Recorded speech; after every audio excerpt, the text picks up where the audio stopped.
Chapter 221. Geiho Murasaki. Fujin observed Mount Muteki carefully. He could feel that the chakra around the mountain felt different as compared to Konoha and other villages. Ryu asked, "So how are you feeling?" Fujin replied, "I am feeling great. I have never felt better." Ryu said, "Of course, what you just experienced was a special state, and the chakra you feel is nature's chakra. I believe you humans also refer to it as senjutsu." Fujin was surprised. He thought, that was nature's chakra. He fell into a thought as he realized. No wonder I felt so comfortable and my mood was so tranquil. Ryu noticed that Fujin was in thought and said, "You only sensed nature's chakra and didn't absorb it. In the future, don't try to absorb nature's chakra or even try to feel it yourself. It can be very dangerous. Especially as you aren't ready to handle it yet." Fujin nodded. He knew how dangerous nature's chakra was. He replied, "Thanks for the warning. I won't try it without guidance." Fujin wanted to ask a few questions, but something caught his eye. He looked ahead to see 4 saber-tooths flying in the sky while playing around. However, compared to Ryu, they were much smaller with heights in the range of 3-4 meters. They noticed Ryu and quickly flew towards him. However, their attention soon fell on Fujin as this was the first time they ever saw a human. Fujin too was observing them. They were about to land on Ryu when he said, "Run along, kiddos, I'll be busy." The 4 saber-tooths immediately flew away. Ryu said, "Don't mind them. You are the first human they saw, so expect a lot of curiosity-filled gazes if you manage to sign the contract." Fujin chuckled, "All right." Ryu flew to the very top of the peak. However, instead of a pointy peak, there was a shallow crater surrounded by the rocks. It looked quite similar to the opening of a volcano, except that the crater wasn't very deep and instead of lava, it was covered in snow. Ryu landed in the crater in front of another saber-tooth. This one wasn't as big as Ryu, but was still about 3/4 of his size, and it looked a bit older. The saber-tooth noticed Fujin and asked in a gentle voice, "Which guest have you brought here?" Fujin was surprised by her voice. Unlike Ryu, it was much more gentle and pleasing to the ears. Ryu said, "This is Fujin. He came here to sign a summoning contract." "Fujin, get off and introduce yourself." Fujin nodded and jumped down from his head. He landed between the 2 saber-tooths. He bowed slightly and respectfully said, "I am Suzuki Fujin from Konohagaka. I used the summoning jutsu to find a summon and appeared in front of Ryu." The saber-tooth observed Fujin carefully. Ryu said, "Fujin, she is the leader of our pride and the sage of Mount Muteki and all winged saber-tooths." Fujin had already expected it to be so. The sage looked into Ryu's eyes before looking at Fujin and said, "Ryu has a habit of being too dramatic. I am Geiho Murasaki. Everyone in this pride is my descendant." Fujin memorized her name. She continued, "Did Ryu inform you about the conditions of signing a summoning contract with us?" Fujin replied, "He informed me about needing a strong affinity to wind nature, but I don't know about other criteria." Murasaki said, "All right, before I inform you about the criteria, do you have any questions you want answered?" Fujin replied, "Yes, quite a few." "Is it fine to ask them all?" Murasaki said, "Sure, ask." Fujin asked, "When I used the summoning jutsu, why did I arrive so far away from Mount Muteki?" Murasaki replied, "The summoning jutsu you humans use isn't to find a group of summons but instead a specific summon. In your case, that was Ryu. That is why you appeared in front of him instead of the mountain. Since most summons live in their sacred lands, I believe that you have the misconception that you appear in sacred lands." That information surprised Fujin. He analyzed. "I never thought of it that way, but I guess it makes sense. Though I don't remember well, I think Jiraiya did fall in front of Gamabunta, who became his main summon." Fujin looked at Murasaki and asked the most important question, "Can you teach me senjutsu?" Murasaki didn't answer and instead stared at Fujin for a minute. She finally said, "This question is a bit complicated to answer." Fujin furrowed his eyebrows and asked, "What do you mean?" Murasaki replied, "We do have the ability to harness and use nature's energy. However, this technique is only for us winged saber-tooths. A human can't learn it." Fujin thought.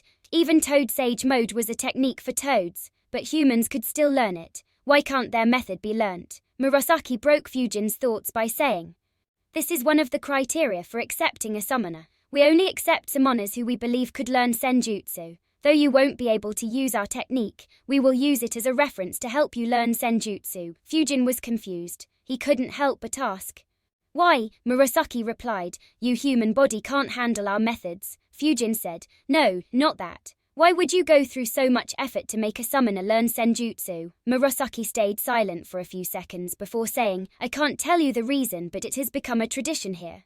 However, I can't give you any serrates in learning senjutsu. After all, in the past 500 years, we have trained many humans. Unfortunately, no one managed to learn senjutsu. Fujin became silent on hearing it and fell into thought. He was very conflicted.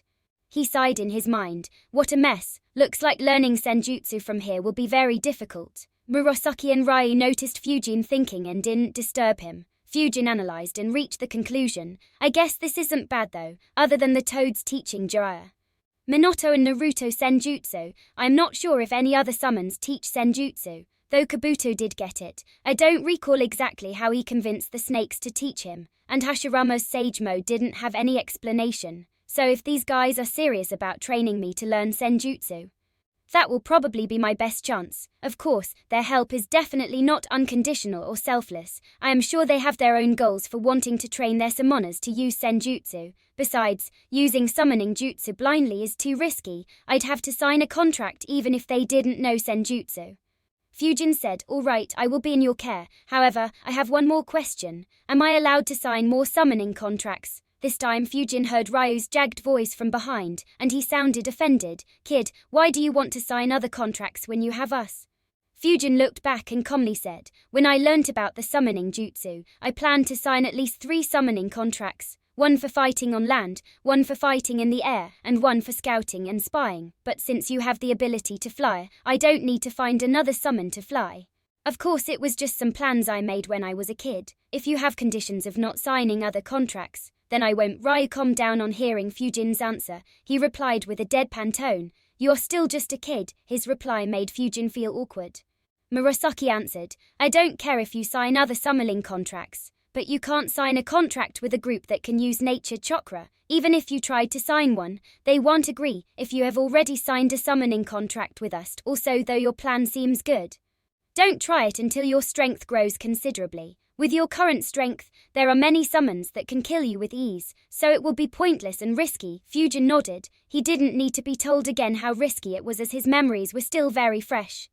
Murasaki continued, instead of trying to form another summoning contract, I would recommend raising wild animals and signing them as your contract. That way you won't be under any restrictions and can raise them to do what you want. Fujin was intrigued by the idea.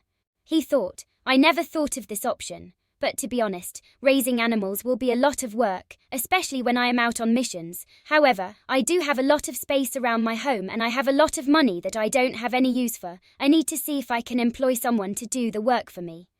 Fujin looked at Murasaki and said, that's all the questions I had, Lady Murasaki. Ryu watched awkwardly at Fujin as he called her a lady. He wondered, this lady is over 800 years old. I wonder when was the last time anyone called her lady. Murasaki said, you can call me Granny. As for your criteria for signing a contract, there are just 2. She looked at Ryu and said, the one in front of whom you appear should agree to accept you as a summoner. She looked back at Fujin and said, and you should show talent to be able to learn senjutsu in the future.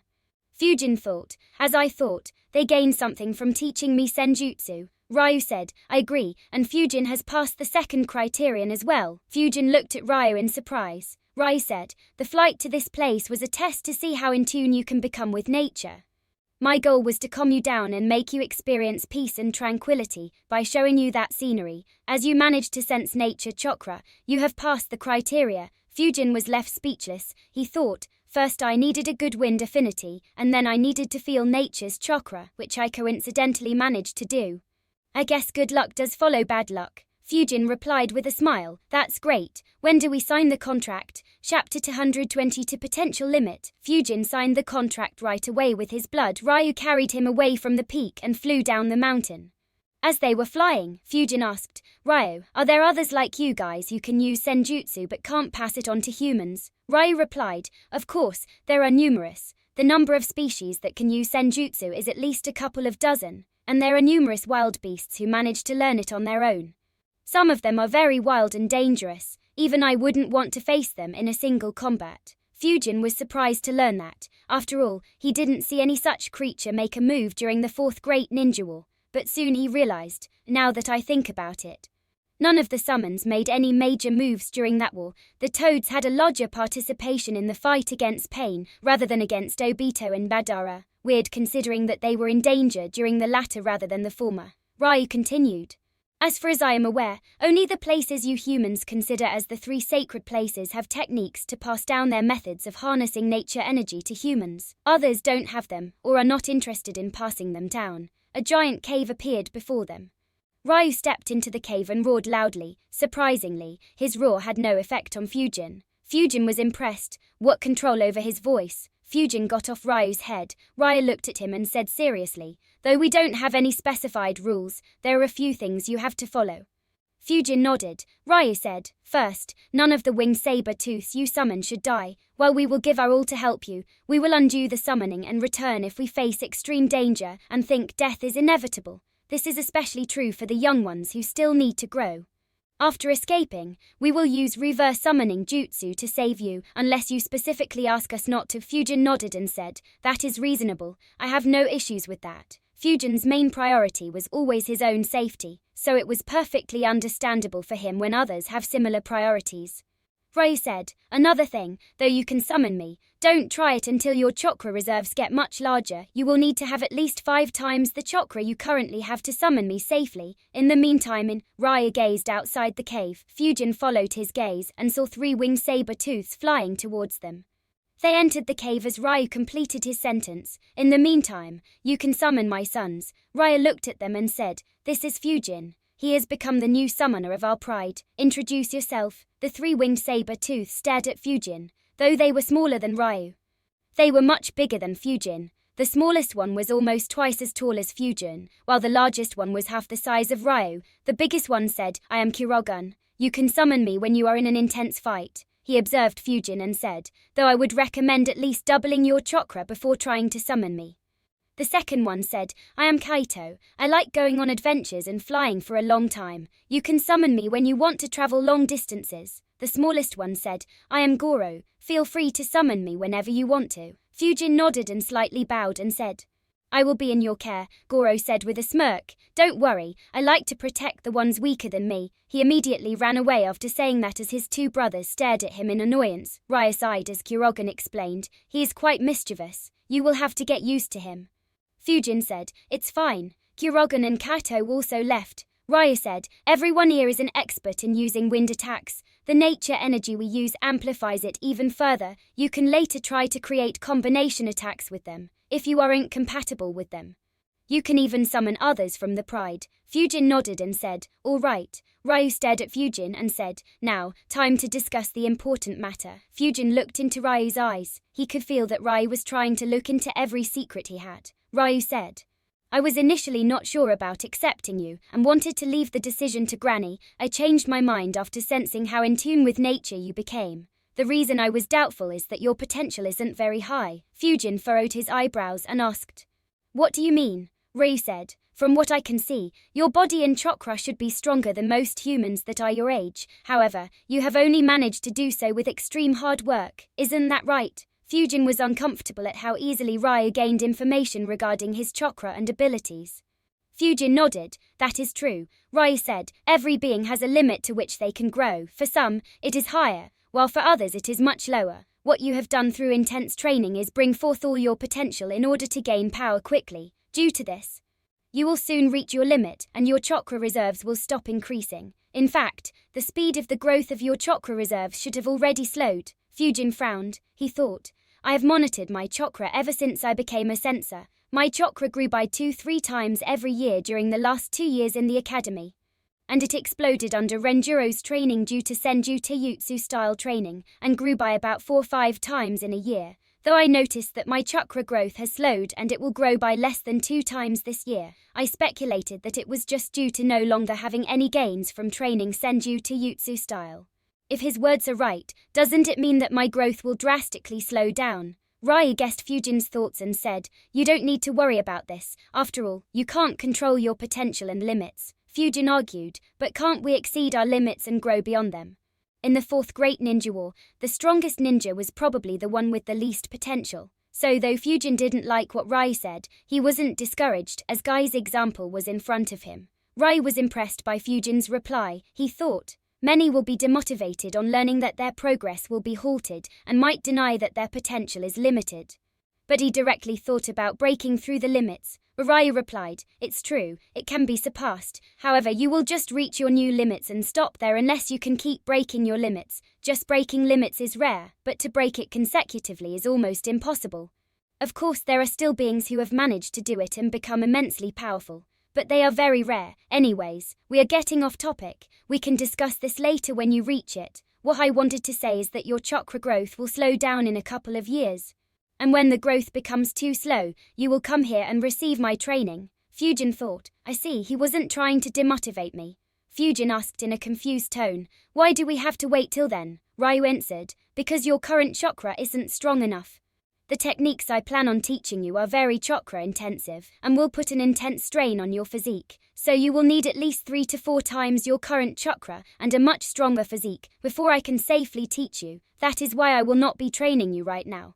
As for the limit that I mentioned, you don't need to worry much about it. Though your potential isn't very high, your wind affinity is very potent, and we have methods and the resources to make it even stronger. As for chakra reserves, though it is difficult, even they can be artificially boosted. However, it is very troublesome to do so, and the methods that we have are more effective on someone whose growth has come to a halt. In addition, there are various restrictions and limits on those methods, but we will talk about it when you reach the limit. Of course, if you manage to keep breaking past your limits, then I can begin your training after you reach the necessary levels of chakra reserves and physique. Fujin consumed all the information Ryu just stated. He was beyond surprised. He analyzed. He can do that. Increasing wind affinity is understandable if they have access to wind elemental crystals, but how can they increase chakra reserves? At the same time, his mood became a bit grim.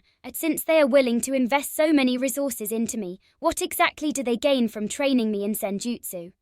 Fujin didn't let his mood reflect on his face. Instead, he showed an excited expression and said, all right, that sounds great. Thanks a lot in advance, Ryu. Ryu said, that is all for now. Return to your place and don't attempt to sense nature chakra without my presence. Fujin replied, don't worry, I won't risk my life pointlessly. Ryu nodded. Fujin weaved hand signs and returned to his basement. He looked around himself and let out a sigh. Finally, I don't need to experience any more crazy situations like those. Fujin was very happy with the summon he signed. However, a thought appeared in his mind. Should I keep my summon a secret? Chapter 223 A Path Beyond Senjutsu. Fujin analyzed the pros and cons of keeping his summon a secret. Finally, he decided, the winged saber-tooths will be my main summon. There isn't much point in keeping them a secret as it will get out eventually. Of course, I should keep this card hidden until I can, but there is no need to keep it hidden from the ones I can trust. Instead, I should probably take the initiative to mention this to Hiruzen. While it is good news that they want to teach me senjutsu, they definitely have some ulterior motives, though my gut tells me that their ultimate motives won't be harmful to me, and even if it is, they won't do anything to me until I learn senjutsu. It would be better to get some information from Hiruzen. If it is harmful, then he could warn me and help me terminate the contract, or help me scheme against them. If it is beneficial, then Hiruzen might look more favorably towards me, as these saber-tooths are quite strong and could increase Konoha's strength considerably. Also, I could use Ryu's dialogue and add some false news to maybe get a few elemental crystals from Hiruzen. For instance, instead of telling him about their methods and resources to strengthen me, I could tell him that they will teach me senjutsu only if I reach the required strength. Fujin made a few plans until he was satisfied and went to sleep after eating dinner. Meanwhile, at the peak of Mount Muteki, Ryu appeared in front of Murasaki. Murasaki looked at him and said, I am surprised that you agreed so readily. Is the boy that impressive? Ryu replied, you didn't see him connect to nature, great-grandmother. It was almost instinctual to him. He didn't even need 15 minutes to sense nature energy and managed to maintain that state for 2 hours. I had to keep flying around the mountain for over an hour to not disturb him. Among the summoners we contracted in the last 400 years, he is our best shot. Murasaki sighed and asked, are you still hoping that the prophecy your grandfather had comes true? Ryu didn't answer her question and instead said, 500 years ago, you mastered nature energy and helped our pride advance to the next level. However, we haven't made any progress since then. Grandfather and Granduncle Genji believed that we will advance to the next level with the help of a human who could learn our senjutsu. I'd rather believe it instead of wasting away hundreds of years pointlessly.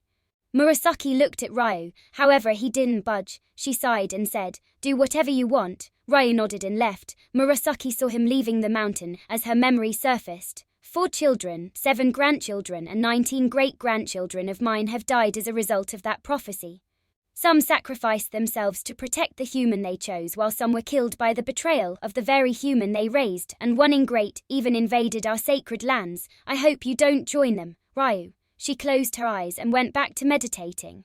A very strong chakra could be seen around her, a chakra that brightened the peak of Mount Muteki and would have been visible from a long distance if the peak wasn't hidden above the clouds. The next day, Fujin was standing outside a building. It was Konoha's hospital. He entered it and approached the lady sitting in the reception. She looked at Fujin and greeted him with a smile. "Fujin-kun, who are you here to visit, or are you injured?" Fujin smiled back at her. He had been a rather common face in the hospital. He especially became well known when Renjuro brought his injured and unconscious body to the hospital on his shoulder multiple times in a single month.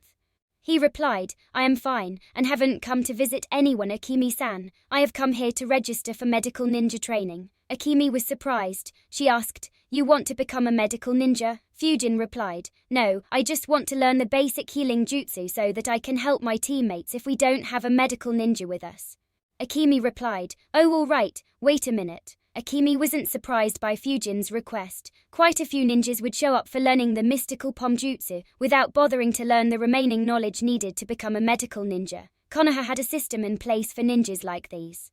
Though they would prefer for more ninjas to become a proper and capable medical ninja, very few had the interest, talent and patience to become one. After all, it would require years or even a decade to become a good medical ninja. So Hiruzen, with Tsunade's assistance, had created a proper plan to teach such ninjas. A lot of clans and civilian ninjas benefited immensely from this program. The former Uchiha clan had benefited the most from this system. Their Sharingans could easily copy the mystical pomjutsu. They just needed some guidance to master that jutsu and could provide a better healing option on the front lines where medical ninjas wouldn't be available. Similarly, the Hyuga clan also benefited from this system. Their Byakugan and fine chakra control assisted in being much superior to others who learnt this jutsu. So some Hyugas learnt this jutsu and became the perfect support for any squad with their scouting and healing capabilities, while being perfectly capable of defending themselves. Akemi opened a file and wrote Fujin's name in a list that already had 23 other names. She said, "A training session for newbies will be held 3 days from now at noon. I have registered you, so just show up and join the class." Fujin noted the date and thanked her. "Thank you, Akemi-san." Fujin left the hospital thinking, 3 days. Should I train a jutsu or should I train with summons? Suddenly he heard Fujin. Fujin turned to his right. Hatak Tukau walked towards him and asked, "Where were you yesterday evening?" "We tried finding you without any success," Fujin replied. "I was doing some special training. Anyways, what's up?" Tukau looked at Fujin but didn't get any clues from him. He said, "Well, it's good that you are safe. Lord Hokage wants to meet you, so meet him right away." Fujin nodded and said, "All right. Thank you for passing the message." Fujin flickered towards the Hokage building. He entered and knocked on the door. Hiruzen invited him. Fujin entered and said, "I met Takao-san outside the hospital. He said you wanted to meet me." Grandpa Hiruzen looked at him and asked, "Hospital, are you injured?" Fujin shook his head and answered, "No, I am planning to learn mystical pomjutsu, so I went to register myself." He put up a sad expression and said, "If a mission goes bad, I want to have the capability of at least healing my teammates a bit." Hiruzen knew that Fujin was referring to his previous mission indirectly as he couldn't say it out loud. He couldn't heal any injuries onto matters for hours. His features softened. He said, "I sent a couple of messengers to you last evening, but they couldn't find you. I was worried that someone tried to claim your bounty." Fujin furrowed his brows and asked, "Didn't you say that there is no danger in Konoha and that no one has ever claimed a bounty before?" Hiruzen coughed and said, "I did, but there can always be a first time." Fujin watched Hiruzen with a deadpan expression. He thought, "This old fox is unbelievable." Hiruzen changed the subject and asked, "Anyways, where were you?" Fujin replied, "I was trying to find a summon." Hiruzen's eyes widened. He immediately scolded, "Why did you try it on your own?" That is very dangerous. Fujin nodded and said, yeah, you don't need to tell me, Grandpa. It was very scary. I had to face a wolf tide and even saw gigantic whales. Hiruzen squinted his eyes and asked, you tried it more than once? Fujin nodded and said, yeah. It was so scary that I wanted to stop. But I couldn't help but think about your words and my teammates and kept going until I succeeded. Hiruzen's features softened. He thought, though it was risky and he is usually greedy, the will of fire burns bright in him. As long as he can grow safely for 2-3 more years, he can fulfill the gap left by Tomatus's squad by himself. Hiruzen said, it's good that you managed to get it done. Who did you sign the contract with? Fujin answered, they are winged saber-tooths. Have you heard about them? Grandpa. Hiruzen thought for a bit before shaking his head. He replied, I haven't heard about anyone having these summons. How do they look and how strong are they? Fujin replied, they look like a normal saber-tooth, only many times larger. Their wings are hidden along their fur. So they are hard to spot normally. They can fly very well. As for their strength, they are very strong. The one I met could have probably defeated me with ease, though I can't say for sure as I never fought. Hiruzen analyzed. I don't recall seeing any such summons or even reading about them. I guess it must be a tribe that rarely signs contracts. From what Fujin described, their strongest fighters should be at elite Chunin level or just stronger than that, which is quite good but nothing exceptional. He looked at Fujin and concluded, oh well. Rinjuro wasn't planning to hand him his sloth summon. Since he managed to get a contract with his own strength, I can't complain. If he passes the contract to the next generation, then Fujin would have contributed a lot to the village. He said, I don't know anything about them. Fujin, but good work. Chapter 224 Swords. Hiruzen lifted a couple of boxes from under his desk and placed them on his desk, and said, this arrived yesterday evening. I called you as I believed that you would want it right away. Fujin observed the boxes. His attention was immediately drawn to their ornate designs. Their lids were carved with intricate patterns of dragons and tigers, and it was made from a wood that had an ancient feeling to it. Fujin realized and quickly exclaimed, my swords are here. Hiruzen nodded and said, Fuji arrived here from the land of iron yesterday. Fujin moved forward and lifted one of the lids to see a soft plush lining that cradled his sword. He grabbed the sheath and picked up his sword. The sheath was an art in itself. Swirling designs were etched into its glossy black lacquer. As Fujin ran his fingers along the sheath, he felt the satisfying smoothness of the fine craftsmanship. Finally, he drew out the sword. The blade was long and thin with a very slight curve to it. Both its edges were very sharp. When the light fell on it, it shimmered with a greenish hue that caught Fujin's eye. The hilt was made of polished green jade that fit comfortably in Fujin's hands. Fujin moved the sword around. It felt very light and almost as if it was an extension of his arm. A smile appeared on his face as chakra began flowing along the blade. He muttered, the chakra flow along this blade is so smooth. Fujin's chakra flowed through the blade without any obstruction. It was charged with wind chakra almost instantaneously. Fujin had no doubts that if he swung his sword, the entire Hokage building would collapse. Hiruzen smiled and said, the sword has some chakra metal that assists in wind chakra flow. Very few will be able to stop your sword in the future. Of course, do be careful about them. The swords are very expensive and could get some unwanted attention.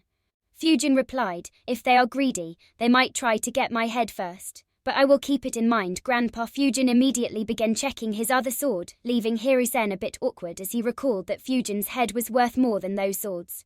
The second sword was just as good as the first one. Fujin kept his sword back in the sheaths. Hiruzen instructed, keep the sheaths and boxes properly. The blacksmiths attach a lot of importance to making them, so destroying them or throwing them away is seen as an insult by them.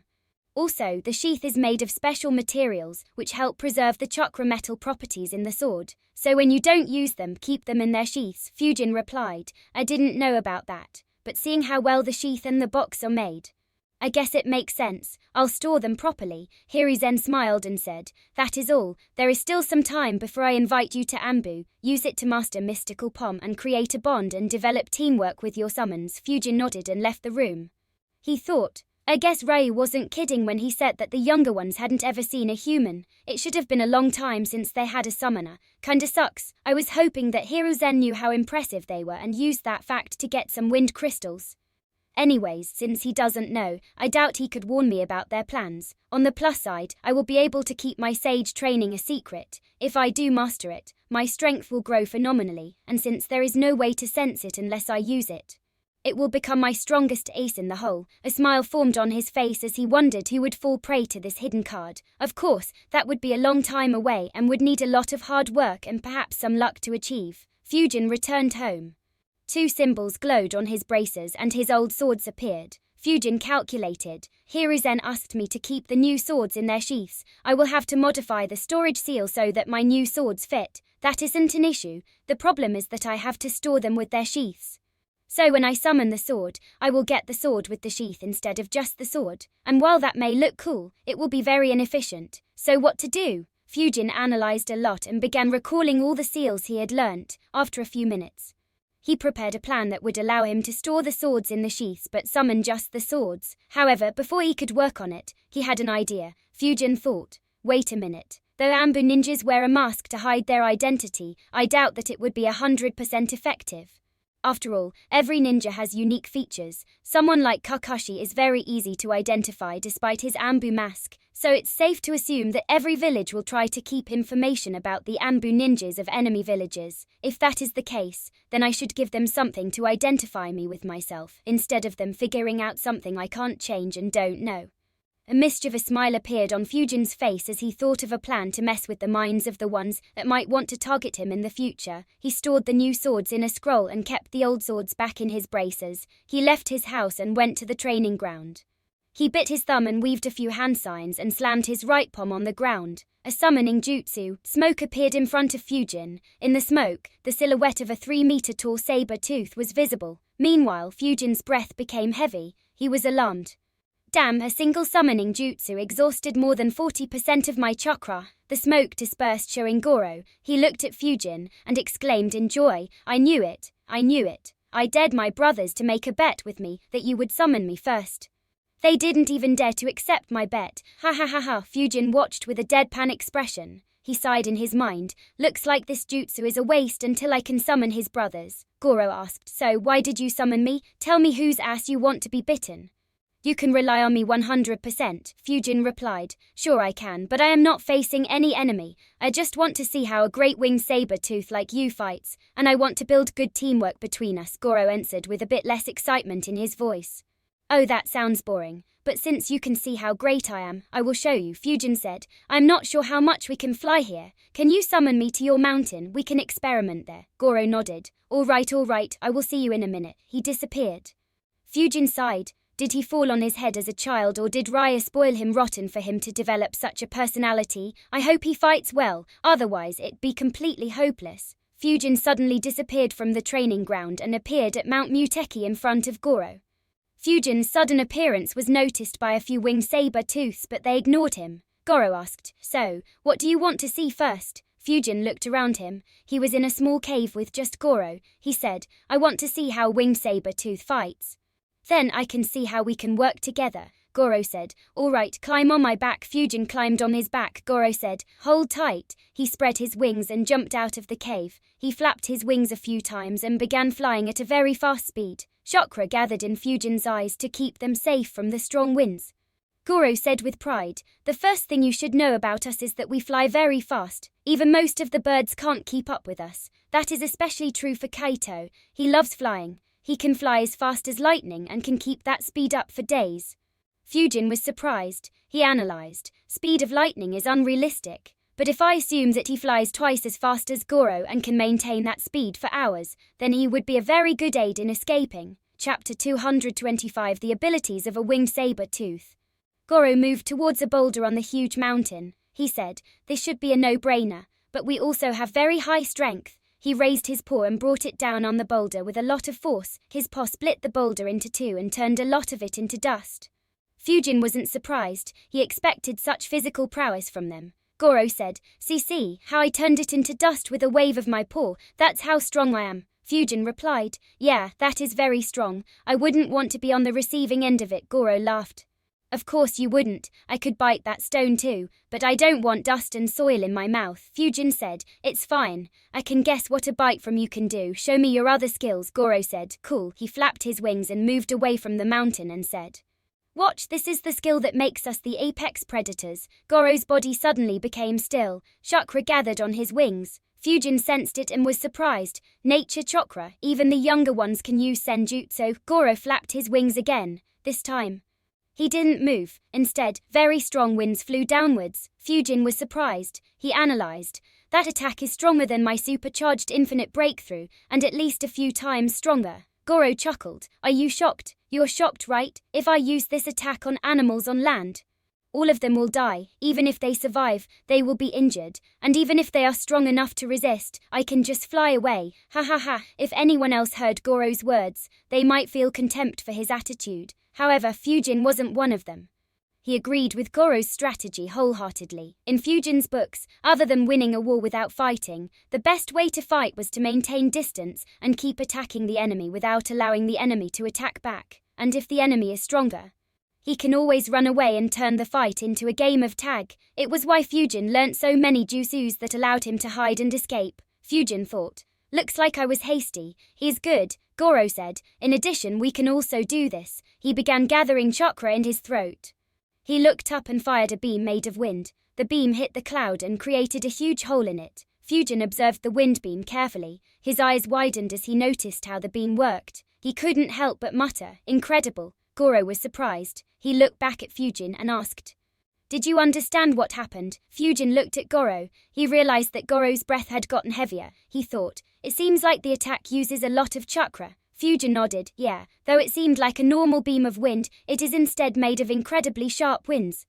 The inside of the beam is basically like a meat grinder. If anyone were to be hit by it, I doubt any flesh would be left on their bones. Goro exclaimed, wow, father wasn't kidding when he said that your affinity to wind is very strong, and you are right, this is my most devastating attack.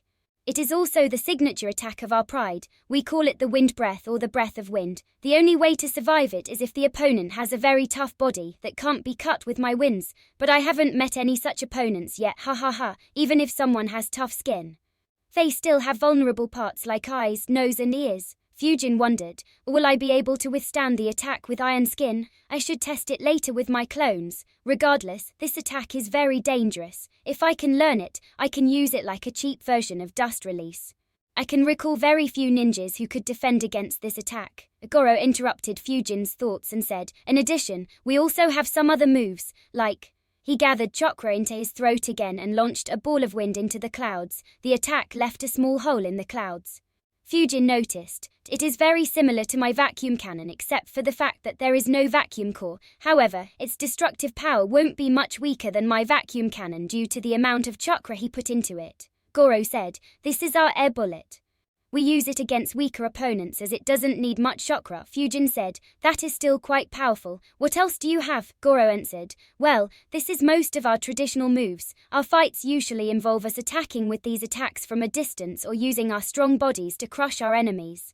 Some in the pride do make some of their personal moves or master another element, but I am still too young to learn them. Fujin quickly asked, I see, how old are you? Fujin was very interested in knowing the answer. After all, animals and humans had quite different growth stages and lifespans. Goro answered in a smug voice, I am one of the youngest in my pride, and still one of the most reliable and strongest. I am only 39 years old. Fujin was stunned. He thought in disbelief, he is 39 years old. From the way he talked, I assumed he was 39 months old. Goro noticed that Fujin was speechless. He looked back and asked, you can't believe how young I am, right? Seeing my strength, I bet you thought I am some 300 years old monster, right? Ha ha ha. Fujin was left speechless, though he had been very polite so far and praised Goro a few times to fan his ego so that he could get along better. He wasn't sure what he could say without being insulting. Luckily, Goro changed the subject. Now that you have seen what I can do, what ideas did you come up with for cooperation and teamwork? Fujin became serious and said, I haven't thought of much like you. I also specialize in wind manipulation. The only idea I had so far is launching my attacks at the same time as you to double our power, or launching them alternatingly to double our attack frequency. Goro looked at Fujin suspiciously and asked, do you think that your wind attacks are as strong as mine? Fujin replied, your wind breath is stronger than anything I can do right now, but others I can amplify with my own attacks. For instance, Fujin built up around 15% of his chakra and looked above. Wind release infinite breakthrough jutsu. He released the supercharged jutsu at the clouds above them. Goro observed and commented, wow, that was good, not as strong as mine, but good nonetheless. Fujin didn't answer and used another jutsu. Wind release air bullet jutsu. He fired 15 air bullets. Goro said, "Not bad. They are much smaller in size, but the quantity is go." His eyes suddenly went wide open in shock. Fujin swung his sword and released a sword wave that split the clouds into two for over 100 meters. Goro exclaimed, "That was fucking good. You are strong," Fujin said. "I also have techniques to pierce into the strongest armor. So in case we encounter someone on whom your wind breath doesn't work, I could create openings in their defenses and let you kill them with ease. But though it seems strong, a combination of two wind users won't be very good. I will learn a few fire attacks so that we could use a fire-wind combination attack." Goro said, "I agree, not to mention, your chakra reserves took a big hit when you summoned me. That said, I am not sure how good a fire-wind combination attack will be." Fujin replied, "It'll be awesome. I have already tried it with others who can spit fire. But yeah, you're right. Summoning you consumed more than 40% of my chakra. If I summon you in a fight, I'll have very little chakra left, so you will have to do the majority of the fighting." Goro grinned and said, "As I said earlier, don't worry about it and leave everything to me." Ha ha ha. Fujin sighed at his eccentricities but didn't say anything. After all, it was a good thing that Goro was willing to fight for him and that he seemed to be a very competent fighter. Fujin thought, though Ryu said that my chakra growth will slow down, it is still growing at a considerable rate. In a year, it should grow sufficiently to at least make summoning Goro easier on my chakra reserves. Fujin and Goro tried a few combination attacks until Fujin ran out of chakra. Goro ended his reverse summoning, and Fujin returned back to Konoha. Chapter 226 Mystical Pomjutsu. For the next couple of days, Fujin trained with Goro on Mount Muteki to improve their coordination. They first tried their moves on nearby mountains. When they got comfortable, they found nearby animals that Goro used to fight, and began hunting.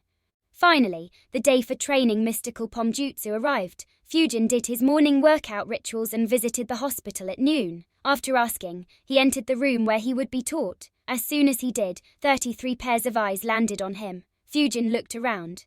The room was very spacious. It had a huge blackboard on the opposite side of the entry door. It also had a long but thin indoor pool in the shape of an arc, and curved tables lined up along its edge. A few fish swam in it. Fujin observed the other people in the room. He didn't recognize any of them, but a few of them recognized Fujin as they had seen him during the Chunin exams. However, before they could say anything, a bald guy entered the room and instructed loudly, "Take your seats, everyone. We don't have any time to waste." Fujin and the others who were standing took a seat while observing the instructor. He was completely bald and looked quite old. Two girls in their late teens entered the room and stood behind the instructor. The instructor walked to the front of the room and began writing on the blackboard. He said, "I am Yamanaka Yoshi. I will be teaching you the basics of mystical pomjutsu and guiding you until I am sure that you can perform it. The girls standing behind you are Hyuga Emi and Kurama Asuka. They are training to become medical ninjas, and they will be monitoring your progress and clearing your doubts." He looked around the room and muttered, "Just 34 are here. Looks like 2 didn't show up." He passed a sheet in the room and said, "Write your names on it. I will need it to keep track of your progress." He moved back to the blackboard and said, "I will first explain to you the theory behind mystical pomjutsu. I will also tell you the advantages and disadvantages of it, and tell you when to use it and when not to use it. Pay careful attention because if you use it when you shouldn't, you can kill your patient or force real medical nins to amputate them." His words made everyone in the room serious. Most of them were here because they wanted to help their teammates or themselves in case of a major injury, so worsening an injury was the last thing they would want to happen. For the next couple of hours, Yoshi kept giving his lecture. He also cleared any doubts anyone had.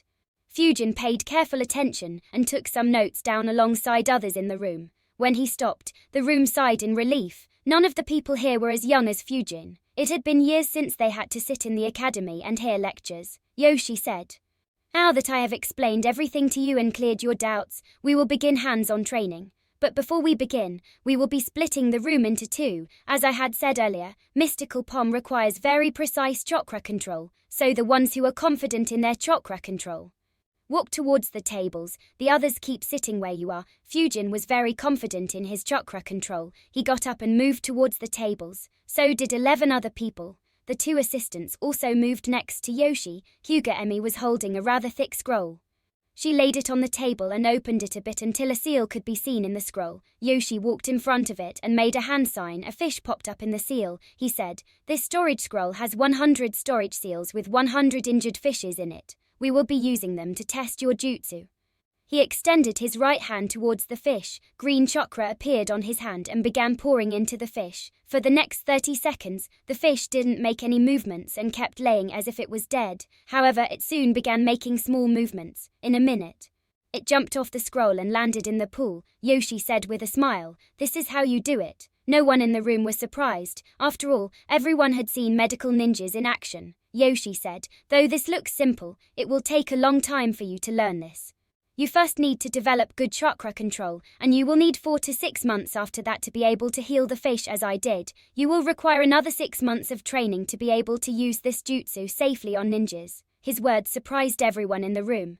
Fujin thought, almost 1 year for just mastering this basic jutsu. He couldn't help but mutter in his mind, "It's just using our chakra to increase the body's natural healing. How tough can it be?" Yoshi noticed the looks of skepticism on most of the trainees. However, he wasn't surprised. He scoffed in his mind. "It's the same every month. They think that it is an easy jutsu that they will learn in a few days. Half of them won't even have the patience to dedicate enough time to this jutsu to master it." He looked at the 12 who had claimed that they had good chakra control and said, "You try it first. Be careful about the amount of chakra you use." Kyuga-emi and Kuromo Asuka rolled the scroll until 12 seals were visible and summoned 12 fishes. Fujin and the rest stepped forward. Fujin observed his fish and observed, "This fish almost looks dead. I wonder how they put fish in such a state. The seal looks similar to the one Uchiha Sora used to store the dead body, so it should have slowed time to preserve the fish in this state." He extended his palm towards the fish and began releasing an extremely tiny amount of chakra. The chakra touched the body of the fish and began entering it. Fujin frowned but stayed steady as he realized, "My chakra isn't entering his body without any resistance. The fish's body is resisting my chakra, making healing tougher. In addition, if I increase power, it will probably destroy the fish's body instead of healing it." Fujin kept at it while releasing chakra as slowly as he could. However, even after 3 minutes, there wasn't any change in the fish. In the meantime, the other 11 were also trying. In under a minute, 4 fish were burnt enough to be safe for consumption. In the next minute, another 4 were burnt alive, while the remaining 3 couldn't insert their chakra into the fish. Yoshi's eyes moved on all 12 trainees before being glued to Fujin. He thought, not bad. He was able to insert some chakra into the fish without burning it. Fujin's attention was completely on the fish. He thought, "At this rate, I don't think the fish will be healed today. I should increase the chakra." He did say that it will take 4 to 6 months to learn this.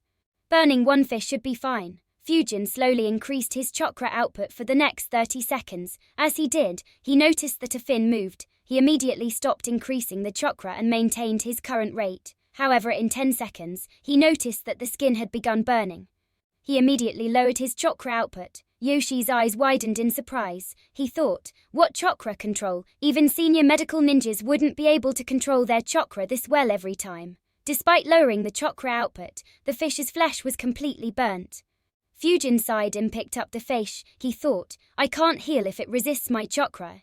Fujin felt someone staring at him. He looked to his right and saw Kuroma Asuka staring at him. Chakra flowed through his hand as he properly cooked the fish and asked, "Are these fish safe to be eaten?" Asuka snorted and swiped the fish off his hand and said, "You are here to learn healing and not cooking." Fujin sighed. "If I knew that there would be a 2-hour lecture, I'd have brought some snacks." Yoshi said, "That's enough. Go back and sit and analyze where you went wrong." He looked towards the others and instructed, "Half of you come here and try healing the fish." 11 people got up and went to the table while Fujin and the rest took their seats. At the same time, Emi and Asuka swapped the fishes. Yoshi arrived in front of Fujin and the rest, who tried healing the fish. Chapter 227 Yang Release. Yoshi asked, "What have you learnt from your failed attempt?" One of the trainees said, "We have to be very careful with the amount of chakra we put in the fish. If we use more chakra, it can very easily burn up." Another said, "But if we use less chakra, the fish won't heal." Another couple of trainees gave similar answers before going quiet. The ones who hadn't attempted healing yet paid attention as they would soon face the same troubles. Yoshi looked at Fujin and asked, "Anything else?" Fujin wasn't planning to answer, as he expected the instructor to explain the obstacle he faced regardless of his answer, but noticing his gaze, Fujin answered, "The fish's body resists our chakra, so very little chakra is actually used to heal the chakra."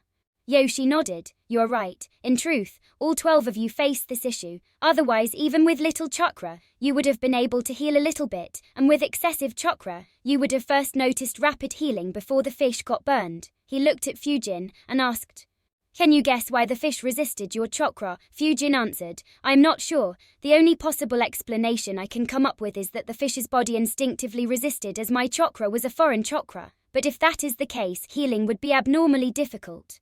Especially since the fish's body has minuscule chakra when compared with ninjas." Yoshi replied, "Your guess is wrong. There are 2 reasons why the fish's body instinctively rejects and resists your chakra. The first reason is that your chakra is too harsh. This type of chakra is very effective in combat, and hence all of you release this chakra instinctively. But to heal, you need to release a very gentle and docile chakra. Only then it will be accepted by the patient's body and help heal their bodies." Fujin and the rest were surprised. Fujin asked, "What do you mean by gentle and docile chakra?" Yoshi answered, "It means that your chakra shouldn't threaten your patient's body and must feel soothing enough for them to not resist at all and instead allow it to do its work. You will need to eliminate any thoughts you have about killing or fighting before you heal a patient, and only then will you be able to heal. Of course, with practice, you will begin releasing a gentle chakra with ease. This is one of the main reasons why it takes so long to learn this jutsu. The second reason is that the chakra you used was attribute-less, though it seems that medical ninjutsu doesn't need any nature manipulation. It isn't the case. You have to only utilize the yang aspect of chakra while using medical ninjutsu." Fujin's eyes widened. He thought, "Man release, medical ninjutsu requires yang release. Will we be trained in it?" Fujin asked, "How can we only utilize the yang aspect of our chakra? Does it have similar training like the way we train for normal natures?" Yoshi shook his head and explained, "There is no way to train in yang release." He stopped and corrected himself. "No, that wouldn't be right to say, but the methods to train yang release are all secret techniques, so you won't be able to get access to them. As for mystical pomjutsu, you will employ the most basic method for utilizing yang nature. You will keep trying to heal fish until you are able to heal using only the yang aspect of your chakra. Once you find it, you should practice a few hundred times so that you master using that aspect." His words made everyone frown. After all, this was like finding a needle in a haystack. It would be difficult, time-consuming, and very luck-based. One ninja, who was from the Yamanaka clan as well, asked, "Can we perform medical ninjutsu using the yin aspect of our chakra?" Yoshi replied, "You can, but it is very difficult. Only senior medical ninjas can do so, and even then we don't use it for healing external wounds, so focus on learning the yang aspect of the chakra." Yoshi looked at him and said, "However, if you know yin release, then learning basic yang release will be easier. You just have to avoid releasing the yin aspect of chakra." The ninja nodded and said, "Thank you for the tip, Yoshi-sensei." Yoshi looked at everyone and asked, "Do you have any more doubts?" No one asked any questions, so he returned to monitor the next batch of trainees. Fujin closed his eyes and began thinking about Yoshi's words. "So I will have to separate yang and yin aspects of the chakra to learn mystical pomjutsu. And here I thought that I'd get it down in no time. Still, this is good. Going by Yoshi's words, if I can learn yang release, I should also learn yin release. So my gin jutsu would become stronger. I might be able to use it in battle against stronger enemies as well.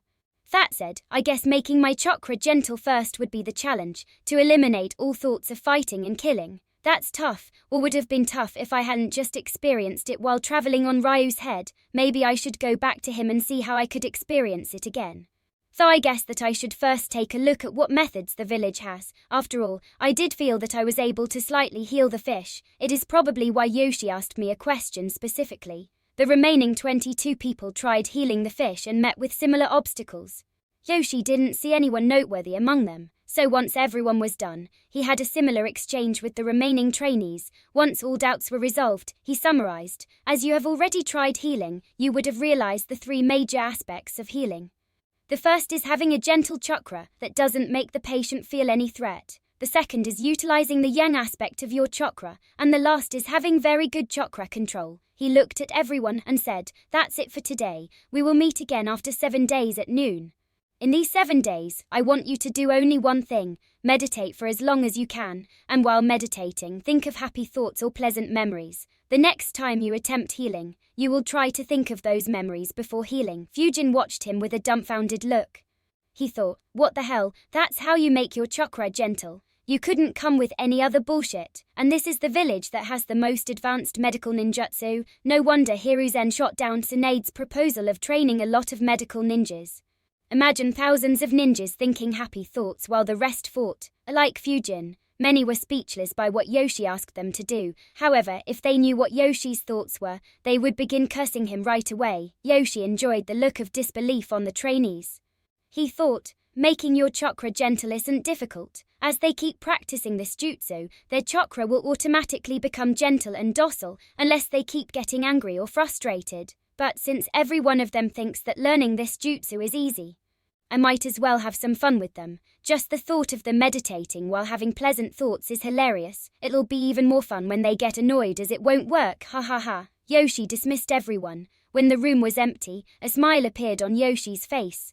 Ami and Asuka sighed thinking, this old geezer is messing around once again. Fujin moved to Ikirake, while thinking, that old geezer was definitely messing with us when he said that. Something seemed off. Though I didn't sense a lie, he is a medical ninja from the Yamanaka clan. So he might be a good censor as well. It won't be difficult for him to lie without being sensed. That said, meditation in itself isn't bad. I should stabilize my mind by meditating for a few hours and eliminating all thoughts before I visit next week. More importantly, I should focus on the yang release. Fujin reached Ikiraka and ate while thinking about yang release. Chapter 228 Yin Yang. Fujin sat in his meditation room and sat in a meditative position. Soon chakra could be seen surrounding his body. Fujin's mind was analyzing his chakra. Yang-yin nature. How can I segregate the two? As Fujin inspected his chakra, he analyzed. Yang release is described as the physical energy that governs vitality, growth and life force. Meanwhile, yin release is described as the spiritual energy that governs imagination, creativity and the formation of shape and form. If I have to compare them with techniques, then yang release is often connected with taijutsu while yin release is linked with genjutsu. Ninjutsu needs a balance of both of them. But when we train taijutsu, genjutsu or ninjutsu, we don't feel the yang or yin aspects of chakra. Fujin clenched his fist and raised it in front of his hands as continued analyzing. If yang release is just the physical energy, then can this be considered as yang release? After all, it enhances my physique. Chakra appeared around his fist. The chakra grew larger, and at the same time, Fujin's fist became stronger. Fujin's eyes widened and began glowing as he realized, no, the chakra on my fist is just normal chakra after all. I haven't segregated the chakra, but when I focus the chakra on my fist itself becomes much more resilient. Otherwise, every time I punch something, my fist will become a bloody mess due to the recoil. The chakra that enhances my fist is the yang aspect of my chakra. Fujin didn't analyze anything for a couple of minutes and let the realization sink in. Finally, he let out a sigh and muttered, so learning Senju Taijutsu Chakra automatically teaches us yang release. So I have known how to use yang release for more than a year without knowing that I know it. He lowered his fist and thought, Sai, you could have at least told me Renjiro. Do these guys get a kick out of keeping some details a secret? Still, to think that he taught me yang release, he wasn't kidding about the magnanimity of the Senju clan. No way any other clan would teach yin or yang release to outsiders. Fujin focused his chakra once again. This time, a thin layer of chakra gathered on his entire body. However, the chakra began decreasing and soon dissipated. However, chakra was still gathered in his flesh. Fujin felt that his body was much stronger. He opened his eyes and raised his right hand in front of him. A formless chakra appeared on his palm. Fujin thought, this should be pure yang chakra. Since there is no yin chakra involved, I can't control its shape. I guess Yoshi wasn't speaking the complete truth then. With just yang chakra, a medical ninja won't be able to heal perfectly. They will need a little bit of yin chakra to control the yang chakra so that they can heal effectively. But since he said that we just need to keep trying until we find the right proportions, I guess that we will eventually be able to release chakra that is majorly yang but has a bit of yin to control it appropriately. Anyways, suddenly yin chakra flowed into his right palm and mixed with the yang chakra. The chakra took the shape of a ball and began rotating rapidly. Fujin analyzed. So in the case of Rasenjin, yang chakra is responsible for the damage while yin chakra is responsible for the rotation and the spherical form. To think that I was able to just do it subconsciously without knowing the details. The same should be the case with every ninjutsu. Fujin went into the lowest basement and began experimenting with all his ninjutsus. He began studying how yin and yang chakra worked in every ninjutsu. 3 days later, Fujin was standing in his basement. He made a few hand signs, bringer of darkness jutsu immediately. The entire room went dark. A smile formed on Fujin's face. Great, the time needed to reduce this jutsu has been reduced by 3 times. Though I spent 3 days studying yang and yin release, it was time well spent. I will be able to improve my ninjutsus as well. Though they wouldn't have such a huge improvement, it is still better than nothing. Fujin left the basement and freshened himself up. He had barely rested for 3 days. He thought, since I have learnt both yang and yin releases, it's time for a treat. Fujin spent the remaining day visiting all his favorite restaurants in Konoha until he was full. The next day, Fujin summoned Goro and asked Goro to reverse summon him. When Fujin appeared on Mount Muteki, Goro asked, "What do you want to train in today?" Fujin replied, "I want to talk with your father. Can you take me to him?" Goro nodded, "Sure, climb on my majestic back." Goro carried Fujin on his back and flew away from Mount Muteki. En route, Fujin said, "By the way, I had a few more ideas for combination jutsus. You will love the next one." Goro grinned and said, "I can't wait to try. Thanks to you, I have become even more amazing. I will leave both Kyugen and Kaito in the dust, ha ha ha." In a few minutes, they arrived before Ryu's humongous body. Ryu was resting. However, he opened an eye to see Goro flying towards him. Goro landed in front of him and said, "Father, Fujin wanted to see you." So he summoned the most amazing winged saber-tooth to help him. See ya, he dropped Fujin and flew away without waiting for Ryu's reply. Ryu sighed at his son's antics and muttered in a sleepy tone, "What do you want?" Fujin replied, "I want to experience the nature chakra once again."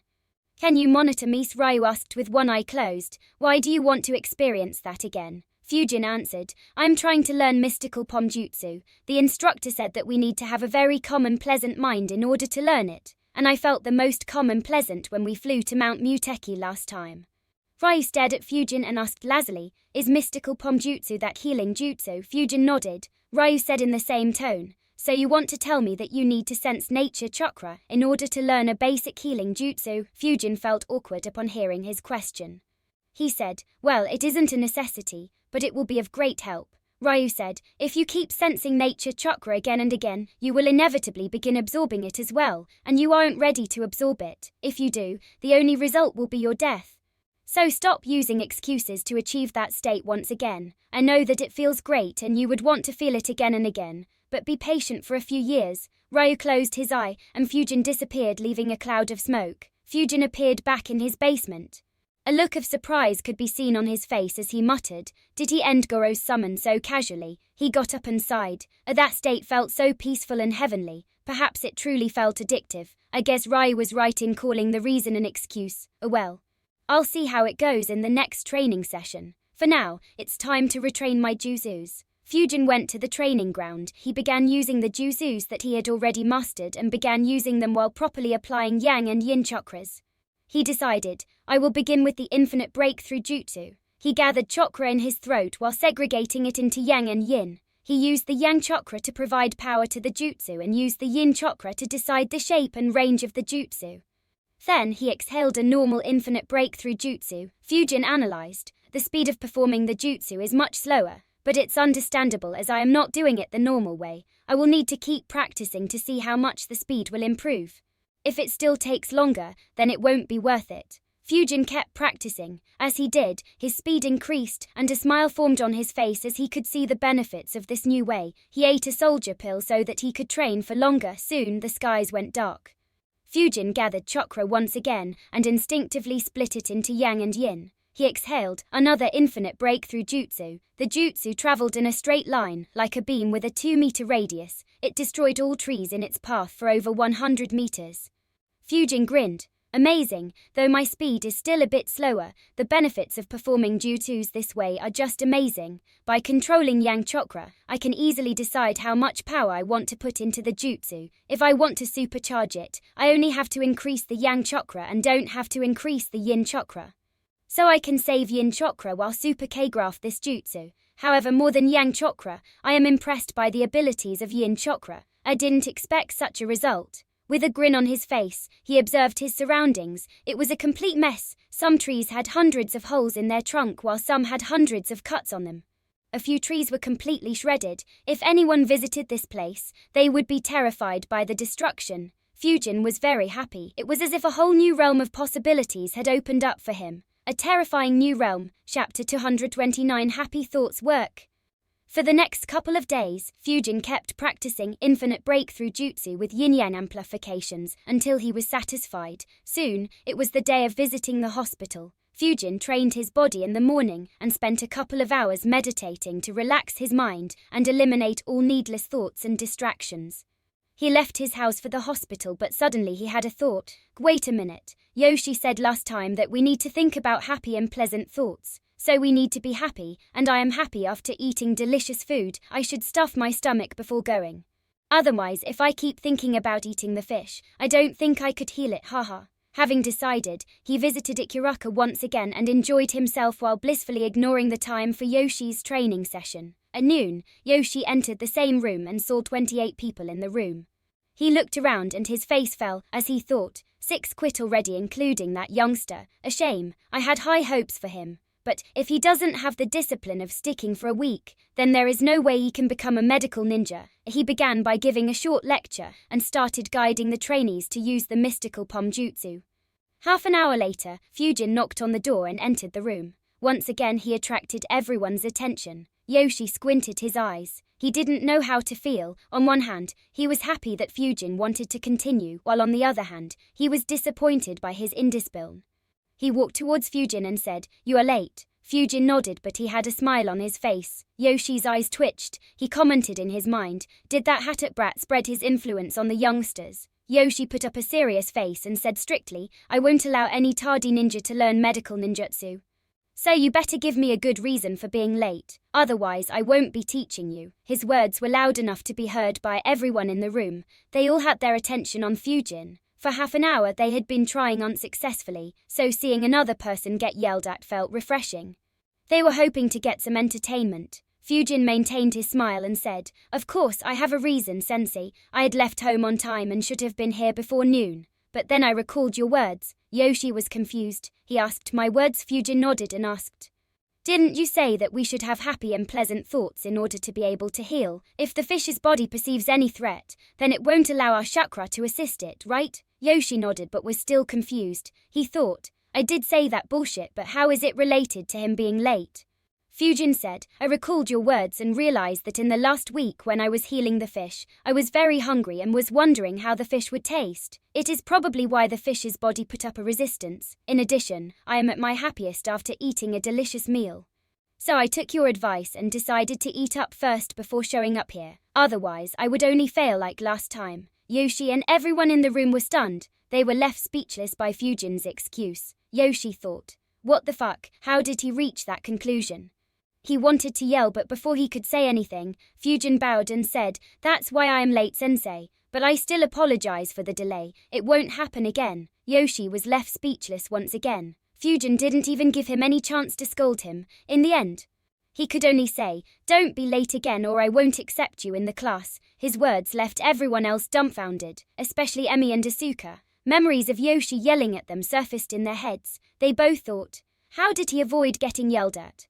Could we have just said that we wanted to eat and get away without getting yelled at for years? Fujin said, "Of course." Yoshi said, "Go try to heal a fish." Fujin nodded and quickly left and occupied an empty spot that already had a fish. He observed the fish and thought, there's no way there would be a happier sight than his expression. Oh well, here goes nothing. Fujin weaved hand signs and extended his right palm towards the fish with a smile on his face. Yang chakra appeared on his palm. He used a little bit of yin chakra to manipulate the yang chakra and began healing the fish. Everyone's eyes were on Fujin. Fujin gently increased his chakra output. To his surprise, the fish began twitching and moving its fins rapidly in just 30 seconds. Once again, shock spread throughout the room. The trainees were shocked that someone managed to heal the fish so quickly. Meanwhile, Emi and Asuka's eyes popped out. They both cursed in their mind. That shitty advice works. However, the most shocked was Yoshi. He had no idea what to make of the scene unfolding in front of his eyes. The fish began flailing as Fujin's chakra began burning his body. Fujin quickly reduced his chakra output. The fish's body stopped burning, but it was no longer being healed at the required rate. It soon became still once again. Fujin stopped his jutsu. He looked at Yoshi with an innocent face and said excitedly, "Your advice is great. Sensei, I didn't think I would make progress so quickly. With a few more happy thoughts, I think I can heal the fish in no time." Yoshi's eyes twitched. It wasn't the praise he wanted to hear. However, before he could say anything, he felt many eyes on him.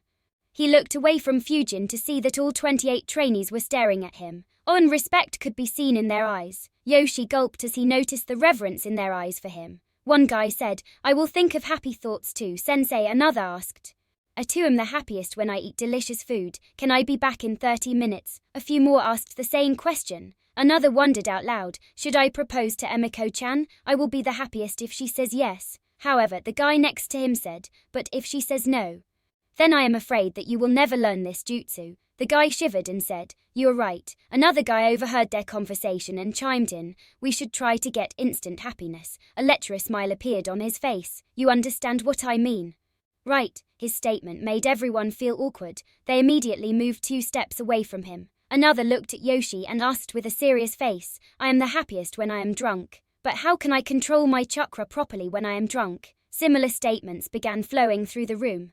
Yoshi saw the chaos in the room with a dumbfounded expression. Never before had he lost control of a room while teaching trainees. However, he couldn't keep staying quiet. He was asked too many questions. He reluctantly said, "If anyone wants to go out to relax, you can, but return within an hour. The ones who want to keep training, you can keep training. We will monitor your progress." His words made many trainees excited. Soon 23 trainees left the room. While leaving, one excitedly exclaimed in a loud voice, "I never knew that to become a medical ninja we have to keep ourselves happy all the time.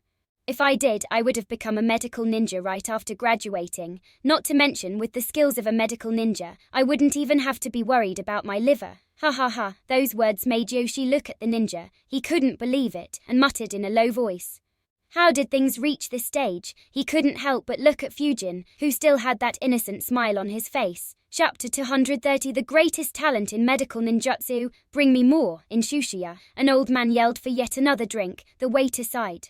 He took the bottle of sake to his table and poured him more sake while thinking, "Why does he keep yelling? All the customers from nearby tables have moved away due to him." He even chased a few away at the door. Despite the waiter's worries, the old man wasn't concerned. It was as if he didn't care about anything. He repeated his actions until one guy had enough. He got up and walked to his table and said loudly, "Why do you keep shouting, old ma?" The man suddenly stopped speaking and went pale. He fumbled, "Yo, orts. Shi senitsei Yamanaka." Yoshi looked up and saw the middle-aged man. He exclaimed with a wide smile on his face, "Isayume, have a seat, drink with me." Isayume sat down unwillingly. Seeing Yoshi's state, he was sure that he would be embarrassed, and unlike Yoshi, he wasn't drunk enough to not care. He thought, "I am a Junin and a senior medical ninja. There are very few who would outrank me. To think that my luck is so bad that the drunkard I wanted to quiet down just happened to be one." With one last hope of saving himself from the embarrassment, he asked, "Why are you drinking so much, sensei?" Yoshi was very tipsy. However, he could still hold rational conversation, but his voice and tone were very inconsistent. He said, "You won't believe what I witnessed today, Isayume. It was mind-blowing. In my 40 years of being a medical ninja and 30 years of being an instructor, I have never witnessed such a sight." Isayume sighed in relief that Yoshi could hold a sane conversation. He was also intrigued at the same time. He couldn't help but ask, "What did you see?" Yoshi asked, "Do you remember the happy thoughts speech I used to give to the mystical pom trainees?" A smile formed on Isayume's face as he replied, "Yes, sensei. We drank multiple times while laughing hilariously at their hilarious attempts." Yoshi said, "Yes, that one. One of the trainees followed my advice and made huge improvements." A peculiar expression appeared on his face. He said, "How could he? We both know that it is bullshit. They just need some time and practice to tune their chakra to healing mode." Yoshi said, "No, it did happen. He managed to heal a bit on his second try. In his second session itself, he made a lot of advancements. And after every attempt, he would think of more happy thoughts and make more improvements. He even thanked me after every improvement. I won't be surprised if he masters the mystical pom jutsu in a month." The whole room was looking at me with reverence in their eyes.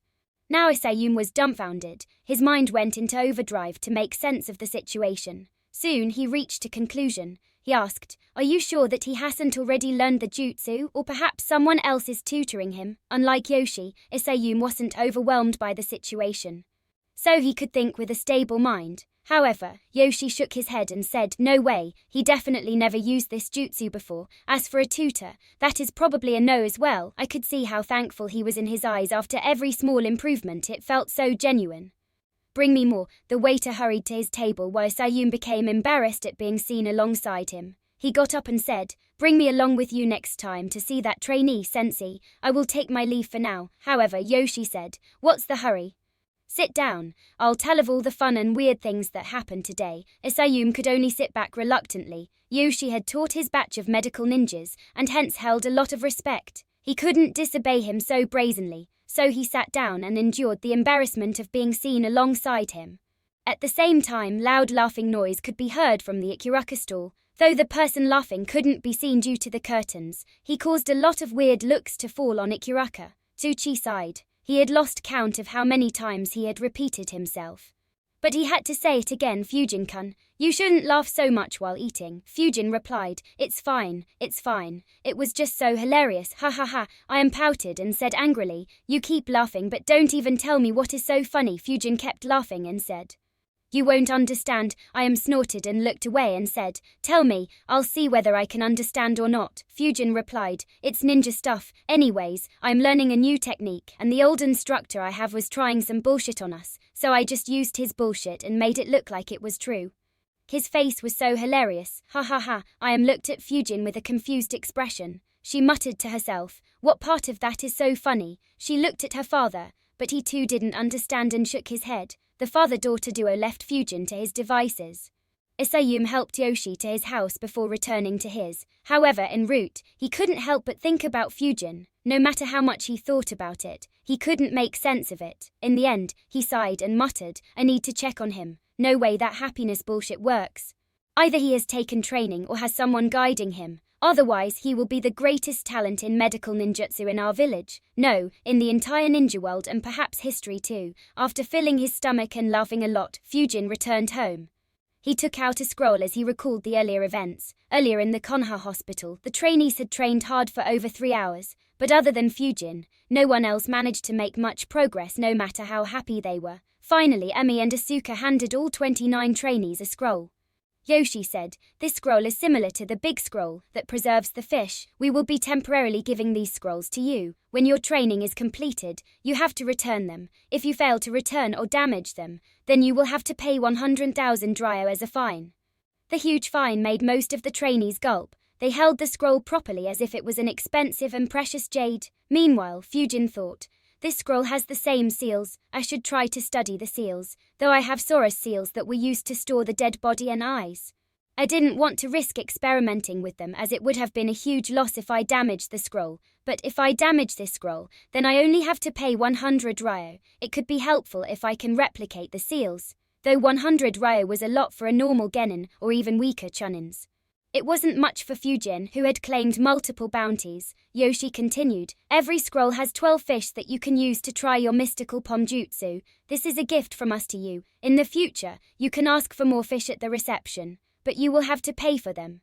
Is that understood?" Everyone nodded. Yoshi said, "Try to heal the fish by yourselves until we meet next week. You will have to practice a lot in order to succeed. Now leave." At his home, Fujin looked at the scroll and muttered, "It looks like Konoha wants as many ninjas to learn this jutsu as they can. Otherwise, they wouldn't use so many resources on us. After all, we are just one batch. From what I heard, a new batch is started every month, and Yoshi claimed that it normally takes around 8 to 12 months to learn this jutsu and use it without any risks. So there might be another 12 batches being trained alongside us. Now that I think about it, it is kinda surprising that Tomatus's squad didn't have anyone who could heal." Fujin opened the scroll and summoned a fish. He observed, It seems to be the same seal. Good, I'll first use up the fish, and then try to study the seals." Fujin began practicing the mystical pomjutsu once again. Chapter 231 Spamming shadow clones once again in an hour. Fujin had gone through all 12 fishes without completely healing any. He sighed. "I feel like I am close, but I still can't heal it without burning its flesh. Still, I have a feeling that it should just be a matter of practice. I should get a hang of this jutsu soon." Fujin turned his attention towards the seal and began testing it. After a while he concluded, "Interesting seal, it has the base of a normal storage seal, that should be used to create a space in the seal. In addition, there are seals to preserve life and not pose any harm to it, as well as to keep the air fresh and rich in oxygen. I can replicate these with ease, however there are a few additional seals that I don't recognize. I wonder if they will be in section of the library. Since the only additional component in the seal is time, I guess that these seals are responsible for slowing down time in the seal." Suddenly, Fujin's eyes widened as he had an idea. Wait, since there are seals to slow down time, are there also seals that speed up time? If yes, then I could build my own hyperbolic time chamber. The Fourth War is only around 8 to 9 years away and I am not sure how strong I can be by then. But a hyperbolic time chamber could provide me with a huge help, especially to master other elements and to try to fuse elements and learn Keki Genkes. But a frown formed on Fujin's face. But this won't be without drawbacks. I don't have any means to extend my lifespan. Using such means will make me get older faster. At the very least, I shouldn't use it until the growth of my body has stopped. Not to mention, it is highly questionable if such a seal exists. After all, if it does, I am sure that there would be many others who could come to the same conclusion as me. So, such training rooms should have been a trend in the ninja world, especially during the times of great wars. Every village could use them to quickly train their kids and add more manpower to their armies. Still, even if it doesn't exist, can I invent such a seal? Fujin stared at the unfamiliar symbols while thinking, the Konoha library should have the seal to slow down time, whereas speeding up time just needs reverse principles. With this seal as a base, I could have something to work with. Fujin analyzed more before nodding to himself. Yes, I can try this, even if I have to limit the usage for myself. This method can be very handy. I'll work on this after mastering the seal that slows down time. With numerous ideas running through his mind, Fujin began studying the seal properly. He wrote down the symbols he didn't identify and experimented with them until he was sleepy. The next day Fujin created a couple of shadow clones. The clones looked at him and nodded. No words were needed. Fujin left the house and began his morning routine, while his clones continued working on the seal. After completing his morning routine, Fujin began relearning his jutsus by controlling yin and yang chakra. Fujin analyzed. My infinite breakthrough jutsu is modified to the limit. I can't strengthen it once again in a short time. Time to move on to the air bullet jutsu. Once this jutsu is down, I will check if yin and yang chakra could be used to improve wind vacuum jutsus. Fujin trained till his chakra levels became low. Satisfied with his progress, he returned home, took the scroll and went to the hospital to buy more fish for testing. After dinner, he trained mystical palm jutsu once again before going to bed for the next 5 days. Fujin trained in this manner. Finally, on the 5th night, a grin formed on Fujin's face. In front of him, a fish was rapidly flapping its fins and jumping on the scroll. Fujin muttered, "Mystical palm jutsu is learnt." He grabbed the fish and flickered to his washroom. He filled a bucket with water and placed the healed fish in it. The fish finally calmed down and began swimming merrily. Fujin observed the fish for 10 minutes and thought, "Good, there are no side effects or complications. I should try healing a few more." Fujin returned towards where his scroll was. He opened it completely and summoned 5 fishes and weaved a hand sign. A multi-shadow clone jutsu. 4 shadow clones appeared around him. All immediately used mystical palm jutsu. In 30 seconds, all fish began moving on the scroll. Fujin transferred all the fish into the bucket and observed them. All were fine and didn't develop any complications. A clone said, "Looks like the first step of learning this jutsu is completed." Another nodded and said, "Yes. Now we just have to try it on humans." Fujin dismissed his clones and thought, it too should be similar, but I will have to be more careful. These fish were injured to the appropriate degree. In field situations, the injuries could be poisoned, may have already attracted some bacteria, or there could be internal injuries. Anyways, no need to be worried about that. Yoshi should educate me about this. Fujin let out a yawn and muttered, "I should go to sleep. Though I have managed to learn this jutsu, the seal has been difficult to replicate. I will spend the entire day tomorrow learning it." The next morning, Fujin entered his basement and made a hand sign. Multi-shadow clone jutsu in an instant. The entire basement was filled with smoke. Fujin created 35 shadow clones. His face went pale due to the loss of chakra. He sat down for a couple of minutes and meditated. His clones observed him and realized, I still can't control my chakra during the shadow clone jutsu. All chakra gets distributed equally. Since I made 35 shadow clones, my main body just has 136 of his chakra remaining. No wonder the main body immediately began meditating. Although Fujin was meditating, his clones didn't need to meditate. They didn't disturb him and began working on the seal. After an hour, Fujin's chakra finally recovered to a sufficient level. Fujin thought, I need to modify the multi-shadow clone jutsu. Instead of dividing all chakra, I need to assign the chakra for the jutsu to divide. That way, only the chakra I want will be equally divided, while I will still have access to my remaining chakra. Fujin opened his eyes and saw that all 35 clones were working on the seal. He observed them while thinking, there are already 35 shadow clones working on the seal. Adding myself won't increase the pace of research. What should I do? After thinking a bit, he got up and said, looks like I underestimated how much chakra I would lose. His clones looked at him and nodded. Fujin said, I will go to the meditation room and meditate. You guys keep working on the seal for the next 3 hours, then dismiss yourself in groups of 5 and intervals of 5 minutes. The clones nodded and began working again while Fujin began meditating in his meditation room to calm his mind and recover his chakra. 3 hours later, the clones began dismissing themselves in the decided order. With each clone's disappearance, a surge of memories flooded Fujin's mind, like a deluge of information pouring into his consciousness. He closed his eyes, feeling the weight of the collective experiences washing over him. The memories came in fragments, a jumble of observations, analysis and speculations, like pieces of a puzzle seeking their place. Despite the overwhelming influx of knowledge, Fujin remained focused, his mind swiftly analyzing and processing each memory as it arrived. He meticulously pieced together the memories, drawing connections and extracting the essential insights. However, amidst the exhilaration of acquiring so much information, a slight headache gnawed at Fujin's temple. It was the consequence of absorbing so many memories. Fortunately, due to the time interval, the headache wasn't intense. Fujin pressed on integrating all the memories together and gaining the gains made by all of his clones. Finally, he let out a sigh and muttered, I can't say what is worse, having an intense headache at the same time or mini headaches spread out over 30 minutes.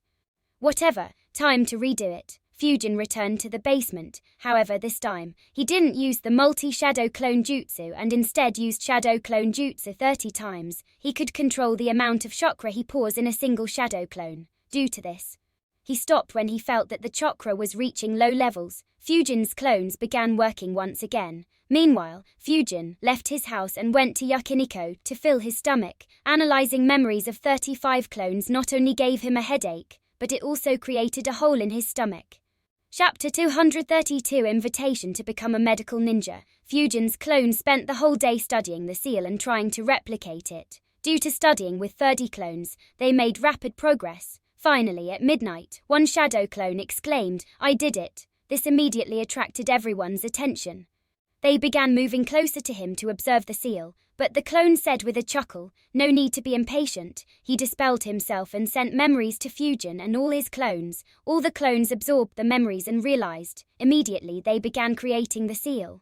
Meanwhile, Fujin, who was meditating in the meditation room, opened his eyes. A smile formed on his face. He created a shadow clone and dispelled it. All the shadow clones received the memories. After completing the seal, clones began dispelling themselves at regular intervals. After absorbing everyone's memories, Fujin returned to the basement. He collected all the scrolls and opened up a new one. He quickly inscribed the newly learnt seal into the scroll and studied it. After observing it thoroughly, he concluded, good, this looks exactly like the seal I copied. Now time to test it. Fujin stored a rotten apple in the seal and thought, it's good that I had the presence of mind to buy a rotten apple when I went out to eat. I will check if the apple's state worsens or remains the same until tomorrow morning. In the meantime, I will have a nice long sleep. My headache is killing me. The next morning, as soon as he woke up, Fujin withdrew the rotten apple from the seal. He observed it and concluded, the same as last night. Great, I will continue storing it in this seal to test how well this seal works. If it can keep it stored for a week or more, I'll begin reversing this seal to increase the speed of time. Fujin sealed the apple back in the seal and looked at the clock. His eyes widened. The hell, it is already 11:45 am. Shit, I underestimated that headache.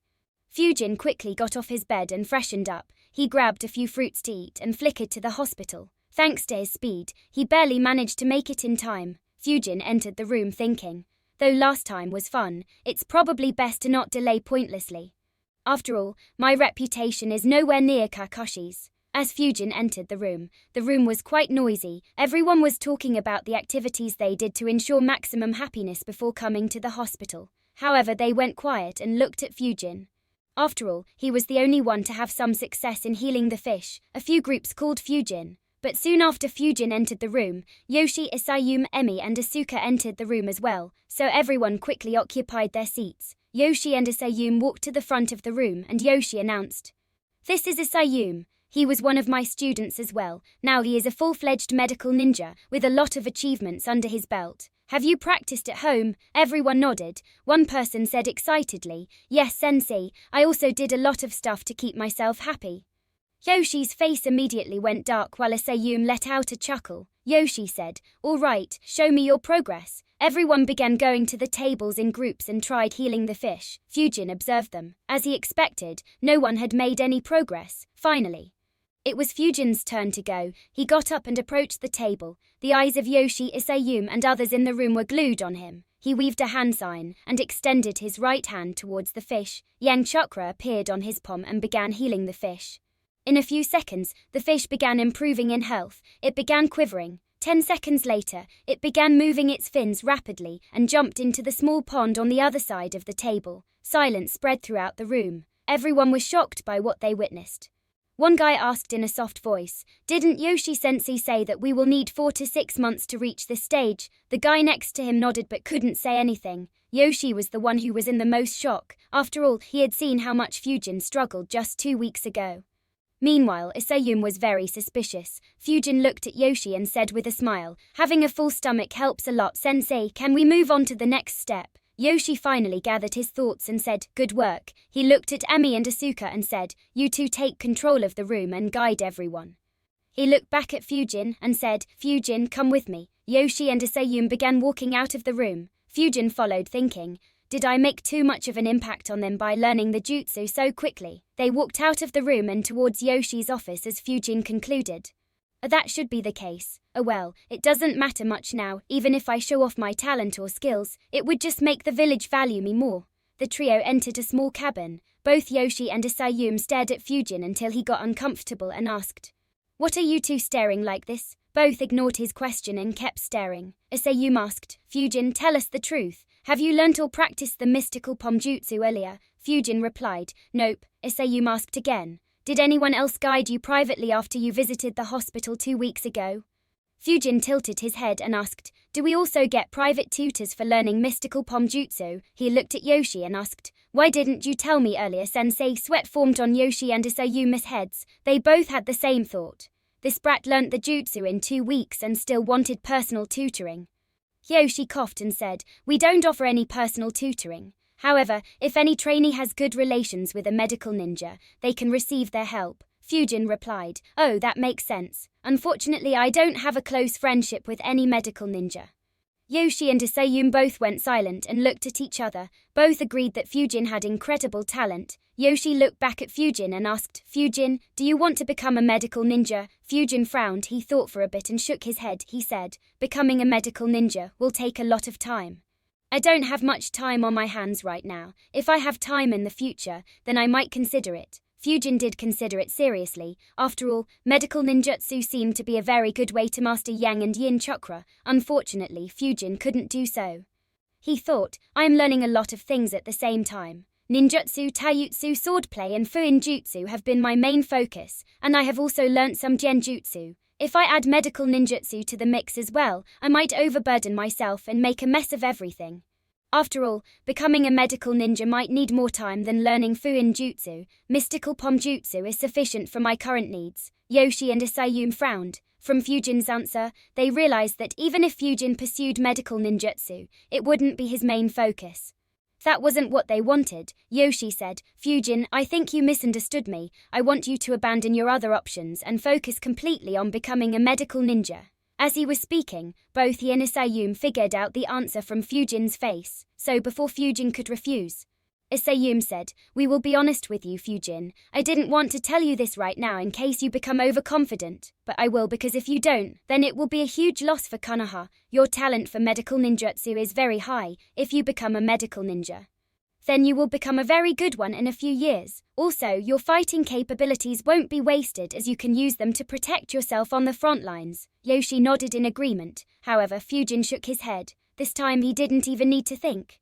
He was learning mystical pomjutsu to ensure that he could last longer in fights and quickly heal himself if he took lethal damage. Focusing on medical ninjutsu would be reversing his priorities. He answered, "Sorry, I don't intend to do so." Yoshi and Isayume were surprised. They didn't expect Fujin to turn them down so directly. They both sighed. Yoshi said, "All right, I will teach you the complexities of mystical pomjutsu and how to use it on your allies. I and Isayume will guide you for 3 days. If you change your mind later, you know where to find us." Fujin nodded and quickly thanked them. Yoshi and Isayume began teaching Fujin with a lot of enthusiasm and made the lessons as entertaining as they could. They wanted to use this opportunity to make Fujin change his mind. Chapter 233 Miscalculated Talent. Yoshi and Isayume trained Fujin for 3 continuous days. Fujin absorbed all their teachings and became capable enough to use this jutsu on humans. However, despite his rapid progress, Yoshi and Isayume weren't happy as they weren't able to change Fujin's mind. Fujin thanked them once again before leaving. After exiting the talent, Fujin let out a sigh. He could see reluctance in the eyes of Yoshi and Isayume. He thought, "They really wanted me to pursue medical ninjutsu. Unfortunately, that's not the path I want to move on. That said, I understood why they wanted me to pursue this path. It isn't that they think that my talent is good. They probably think that my talent is the greatest due to how quickly I learnt the jutsu. Unfortunately, that isn't the case. If it was, perhaps I'd be tempted to take this path at the beginning." Back in the hospital, Isayume let out a sigh and said, "We couldn't change his mind." Yoshi nodded and said, "Yes, but I know someone who can. Come with me." Isayume was surprised. He looked at Yoshi and asked, "Who are you talking about, sensei?" Yoshi smirked and said, "Oh, you know him. He is the best in the world at influencing kids." Isayume was still confused. He couldn't figure out who Yoshi was referring to. However, he didn't ask as it looked like Yoshi wanted to keep him in suspense. He quickly followed Yoshi. After a few minutes, both entered into a room. Isayume's eyes twitched as he muttered, "I should have known." Yoshi smirked and bowed slightly. "Lord Hokage." Hiruzen looked at them and said, "Yoshi, Isayume, how have you two been?" Yoshi replied, "We have been great, Lord Hokage. We have come here because we have a request for you and hope that you can do it. It will provide a huge boost to our medical capabilities." Hiruzen was surprised at his claim. He thought, since Tsunade left, our medical ninjutsu hasn't made much progress. "What did these two find?" he asked. "What is your request?" Yoshi said, "We met a young kid who has incredible talent at medical ninjutsu. We believe that it may even surpass Tsunade's talent. He managed to learn the mystical pomjutsu with minimal guidance in 2 weeks. Unfortunately, he isn't interested in pursuing medical ninjutsu. Can you convince him to do so?" Hiruzen asked. "Who is the kid?" Yoshi answered, "Suzuki Fujin." Hiruzen went silent for a few seconds as thoughts ran through his mind. He shook his head and said, "No." Yoshi was surprised. He quickly asked, "Why no?" However, Hiruzen interrupted him. "You two are mistaken. He isn't talented in medical ninjutsu." Yoshi and Isayume weren't expecting such a response. Hiruzen corrected himself. "Well, he could be, but mystical pomjutsu won't be a good measure of his talent. Fujin has had excellent chakra control since his academy days, and he has learned the Senju Taijutsu style, so he is accustomed to both yang chakra and excellent chakra control. That is why he learnt mystical pomjutsu so quickly." Yoshi and Isayume were dumbfounded by that answer. They looked into each other's eyes. Both were so excited by Fujin's talent and prospects that they never thought from this angle. Isayume muttered, "Is he related to the Senju clan?" Hiruzen answered, "No, but his sensei was from the Senju clan." Yoshi and Isayume let out a sigh. Yoshi said, "We got excited about nothing. Sorry for wasting your time, Lord Hokage." Hiruzen replied with a chuckle, "It's fine. It was good to see you after a long time. You can leave." Yoshi and Isayume nodded and left. Hiruzen saw their backs while thinking. Although it doesn't show his talent in medical ninjutsu, it definitely shows his talent in yang release. After all, I doubt Rinjiro would have spoon-fed him everything. No, he certainly didn't know about it when I trained him. Now that he has learnt it, I wonder if he will manage to use yang and yin chakra to modify his jutsus and make them stronger. Hiruzen obviously knew how to use yin and yang chakra to amplify his jutsus. When Fujin arrived to collect the swords, he was surprised to learn that Fujin wanted to learn mystical pomjutsu, knowing that it would mean that he would have to learn how to use yang chakra. Hiruzen insisted that Fujin learn the jutsu before he was recruited into Ambo. The next day, Fujin once again began using yin and yang chakra to modify his jutsus. However, he was stuck. He analyzed. Just like infinite breakthrough jutsu, the air bullet jutsu also showed results quickly. But I haven't been able to modify vacuum bullet and vacuum sphere jutsus at all. I guess the reason is that they have already reached the limits of modification. After all, I could modify the vacuum cannon jutsu, but even that was very little, since it was based on the vacuum bullet. It too was quite close to perfection. Oh well, I will just focus on my other jutsus. I will start with Wind Sword and Spinning Shield of Wind Jutsus, and then follow it up with Wind Gale Wolf and Wind Dragon jutsus. Following it, I will work on the rank D and E Wind jutsus before working on Earth Wall jutsu and Lightning jutsus. Fujin began training. In the next 4 days he modified Wind Sword and Spinning Shield of Wind jutsus and began working on the Wind Gale jutsu. However, he decided to take a break and decided to work on another important project. He opened a scroll and withdrew an apple from it. The apple was rotten. Fujin observed it and concluded, "Good, the apple hasn't rotted any further, despite it being a week. Time to create a seal with the opposite effect." Fujin created 30 shadow clones one by one and all began thinking about how to reverse the seal. For the next 3 days, they constantly racked their brains thinking about how to reverse the seal. Hundreds of empty scrolls were used up to try their experiments. Finally, one of the clones sighed and said aloud, "This is impossible. We have no leads at all." The other clones didn't reply. After all, they had experienced nothing but failure for 3 days. Considering that Fujin was training with 30 clones, it was equivalent to spending 3 months trying to reverse the seal. However, not a single clone had any breakthrough. Another clone said, "Though we learnt the seal, we did it by reverse engineering the seal we already had. There are a lot of symbols that we don't have full information about. It will be better if we try to create the seal after becoming a Fuin Jutsu Grandmaster." Fujin agreed with his clones' analysis. One by one, he began dispelling his clones. The tiredness set into his body as he went to sleep. The next day, he had just finished his morning training when an amber ninja entered the training ground. Fujin instantly sensed him and waited for him. The amber ninja flickered in front of Fujin and instructed, "Come to Lord Hokage's office in 1 hour." Fujin nodded. Having delivered the message, the amber ninja flickered away. Fujin saw him leave and thought, "Finally time to join the Ambo, huh? I kinda wish that Hiruzen took another couple of months. I would have managed to completely modify most of my moves using yin and yang chakra by then." He shook that thought and flickered to his house to freshen up. He thought, "Oh well, I have heard a lot about how Ambo works and how crucial their role is for the village. Unfortunately, there is not much concrete data on their true activities apart from the fact that they do a lot of dark stuff." A smile appeared on Fujin's face as he entered his house. "Whatever, I just hope that it is exciting. I haven't had a good fight for a long time." In an hour, Fujin appeared outside the Hokage's office. Takao was waiting outside the door. He looked at Fujin and said, "Right on time as always. Go to the basement of the Hokage building." Fujin furrowed his eyebrows and asked, "There is a basement under this building?" Takao rolled his eyes and said, "Of course there is. The entrance is in the backmost room on the ground floor. Now hurry." Fujin nodded and disappeared from Takao's sight. Takao muttered, "I said hurry, not flicker." Fujin appeared in the room Takao mentioned. An amber ninja with an eagle mask was sitting in the room. He looked at Fujin and asked, "Suzuki Fujin?" Fujin nodded. The amber ninja made a hand sign. A hole appeared in the room. He said, "You are the last one. Enter." He jumped in the hole and Fujin followed him. After landing, Fujin looked around himself. A look of surprise appeared on his face. Chapter 234 Igniting a Fire. Fujin was surprised due to a few reasons. For one, the basement was much larger than what Fujin expected. It was definitely larger than the base of the Hokage building. It was one large and continuous room with a bunch of rooms lined along the walls. Except that, there wasn't any wall or pillar in the entire basement, Fujin analyzed. The basement is so large, this would mean that it extends beyond just the Hokage building. I guess even the basement of the Konoha hospital is connected, so it could allow an alternate route of travel between the Hokage building and the hospital.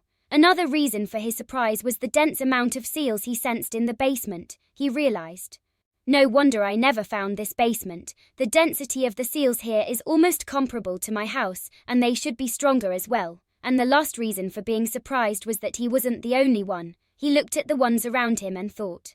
I knew that I wouldn't be the only one, but I expected only a few or at max 20. However, there are more than 200 ninjas here. Looks like Hiruzen wants to increase the strength of the Ambu unit to a whole new level.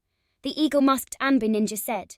Stay here, Lord Hokage will arrive soon. He flickered away after speaking. Fujin looked around himself. Almost everyone in the room was much older than him. However, his eyes landed on an acquaintance. Teru too noticed Fujin and walked towards Fujin. He waved his hands and said, I knew you would be selected as well, Fujin. Fujin wasn't overly surprised to see Teru. After all, he had heard a lot about the Ambu from Teru, and his strength wasn't weak. Fujin chuckled. I expected to see you here as well, but I didn't expect to see so many people here.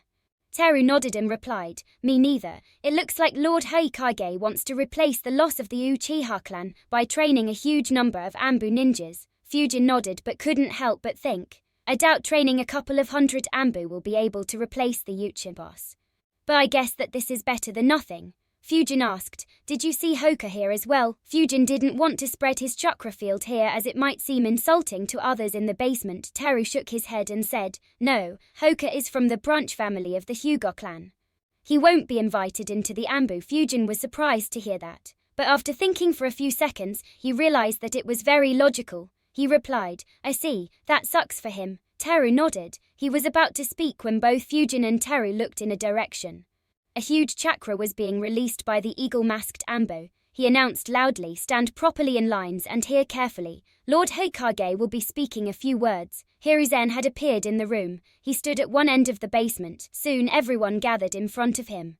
Hiruzen looked at everyone and thought, Good, all 234 accepted the invite. Hiruzen kept looking at everyone without speaking for over a minute. He made eye contact with every ninja in the room. Finally, he began saying in a serious tone, I am glad that all of you have chosen to come here today. And I am sure that you would be surprised to see a large number of ninjas I want to induct into the Anbu. Everyone nodded, though many had speculations. No one knew for sure, even the Anbu ninjas weren't entirely sure. Hiruzen continued in a grave voice.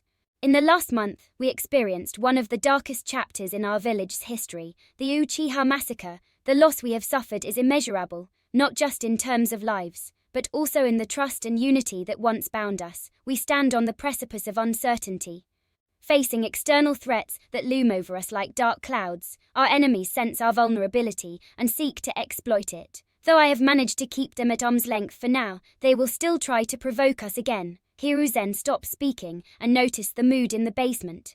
Everyone's expression had become grim. Hiruzen began speaking once again. However, this time he heroically said, However, they are gravely mistaken to think of us as weak. We, the shinobi of Konoha, are resilient. We have faced trials and tribulations throughout our history. And yet we have always emerged stronger. It is in our blood, in our very essence, to rise above the challenges that beset us. We possess a fire that burns deep within our hearts, the will of fire. It is the legacy that has been passed down from generation to generation. And now in this critical moment, it falls upon us to carry it forward. The Uchiha massacre has left a void within our ranks, but it is our duty to fill that void, strengthen our defenses, and ensure that no enemy looks at us with malevolent eyes, in order to fulfill the void. I worked day and night to find the most talented chunings in our village. All of you will be inducted among the Anbu ranks. You will receive proper training to become full-fledged Anbu members, and every single one of you will strive to reach the Anbu captain position. I have no doubts that every single one of you will reach the level of the Junins. With 234 new Junins, not a single enemy village will dare look at us with malevolent eyes. You shall become the shield that protects our village, the sword that strikes fear into the hearts of our enemies. I have faith in each and every one of you, in your skills, your dedication, and your unwavering spirit. Together we shall rise above the shadows that seek to engulf us. We shall write a new chapter in the history of Konoha, one of resilience, growth, and triumph. Remember, my fellow shinobi, that our legacy is not defined by the tragedies we endure, but by how we rise above them. Let us stand tall, shoulder to shoulder, as we face the challenges that lie ahead. May the will of fire burn bright within each of you, guiding us towards a future where our village stands strong and our people thrive. For Konoha, and for the fallen Uchiha, we shall honor their memory through our unwavering resolve. Now let us embark on this journey together. From today onwards, I welcome you all into the ranks of Konoha's Ansatsu Senjutsu Takushu's Butai. Hiruzen's words sent goosebumps throughout the crowd. They made everyone's blood boil. Even the hardened Ambu ninjas got excited and more patriotic than ever. Most of the trainees shouted together, "Yes, Lord Hokage." Sweat gathered on Fujin's forehead. He stared at Hiruzen as he thought, "Holy shit, his speeches keep improving by the day." Even I felt goosebumps. He looked around himself. Everyone was maniacally staring at Hiruzen. A fire burned in their hearts and madness was visible in their eyes. Fujin gulped as he thought, wow, one single speech might just end up creating 234 Junins in Konoha. Hiruzen's face maintained a serious look. However, he was pleasantly happy with the sight in front of him. He thought, I haven't used this speech since the death of Minato. It's time to have another period of rapid growth. Along with these 234, I will work with the clans to create more ninjas at every rank. Only then can Konoha's army be properly reformed. Hiruzen waited for a few minutes for the excitement to calm down. He wasn't impatient about striking when the iron was hot. After all, he had just lit a fire in the hearts of everyone. He was assured that this fire won't die down anytime soon. Everyone will train hard for some time. Some might train hard for a few months before the fire dies down, while some might train hard for years and go even beyond the Junin rank. Finally, he said, all of you will be divided into teams. You will be assigned under an Ambe captain. The captain will be responsible for training you for a few months and will also lead you in field missions. He looked at the eagle-masked Ambu standing behind him and said, he is Eagle. He is the commander of all ninjas in the Ambu unit. If you have any issues, you can approach him. He looked back at the crowd and said, he will begin assigning you to Ambu captains. Cooperate with him and begin your training as soon as you can. Konoha needs all of you to step up at this very moment. Hiruzen took a step back and handed the reins to Eagle. Eagle quickly began guiding everyone to their respective Ambu captains. He had already read all the files that Hiruzen sent him and memorized everyone's face, name and skills. Everyone was called here after he had finished assigning the teams. Chapter 235 Ambu Rules Training Plans. Eagle was busy informing everyone about their Ambu captain. Soon he arrived in front of Fujin and Teru. He looked at them and said, good, you are together. Both of you are assigned under Kuma. He pointed towards a bear-masked Ambu and said, that's him. Go and introduce yourselves. Fujin and Teru walked to him. Another young Chunin was already standing next to the bear-marked Ambu. The Ambu with the codename Kuma was leaning against the wall. He was a very large person. He was easily over 7 feet in height and had a large physique. In addition, he wore plate armor and had a metal staff next to him. Both Fujin and Teru speculated that he was from the Akimichi clan. The youngster next to Kuma looked at Teru and said with a smile, looks like we are in the same team once again. Teru smiled and looked at Fujin and said, Fujin, he is Hatak Ken. He was in my Genin squad along with Yori. Ken, he is Suzuki Fujin. He was my classmate. Fujin and Ken said hello to each other. Kuma looked at the 3 youngsters and said, it's good that you 3 know each other. Follow me. He opened a room behind him and entered. Fujin, Teru and Ken followed him in. Kuma closed the door. The room was small and compact with multiple cupboards, lockers and boxes along the walls. Fujin realized that the room itself had a lot of seals for defense and privacy. He nodded in appreciation. Not bad for Amber headquarters. Looks like the village higher-ups didn't spare any cost while making this basement. Kuma removed his mask and sat down on a bench with a smile on his face. He said, this will be our private quarters. You can use this room to keep spare clothes and weapons. We will also have our team meetings here. Everyone nodded and took their seats. Kuma said, let's start with introductions. I am Akimichi Tsushui. You can call me Captain. I specialize in Akimichi clan secret techniques. Fire release and using a bow to fight. And I prefer frontal assaults during the fighting. What about you guys? Fujin noticed. Unlike Renjuro, he isn't interested in knowing hobbies, likes and dislikes. But I suppose that makes sense considering that this is the Ambu.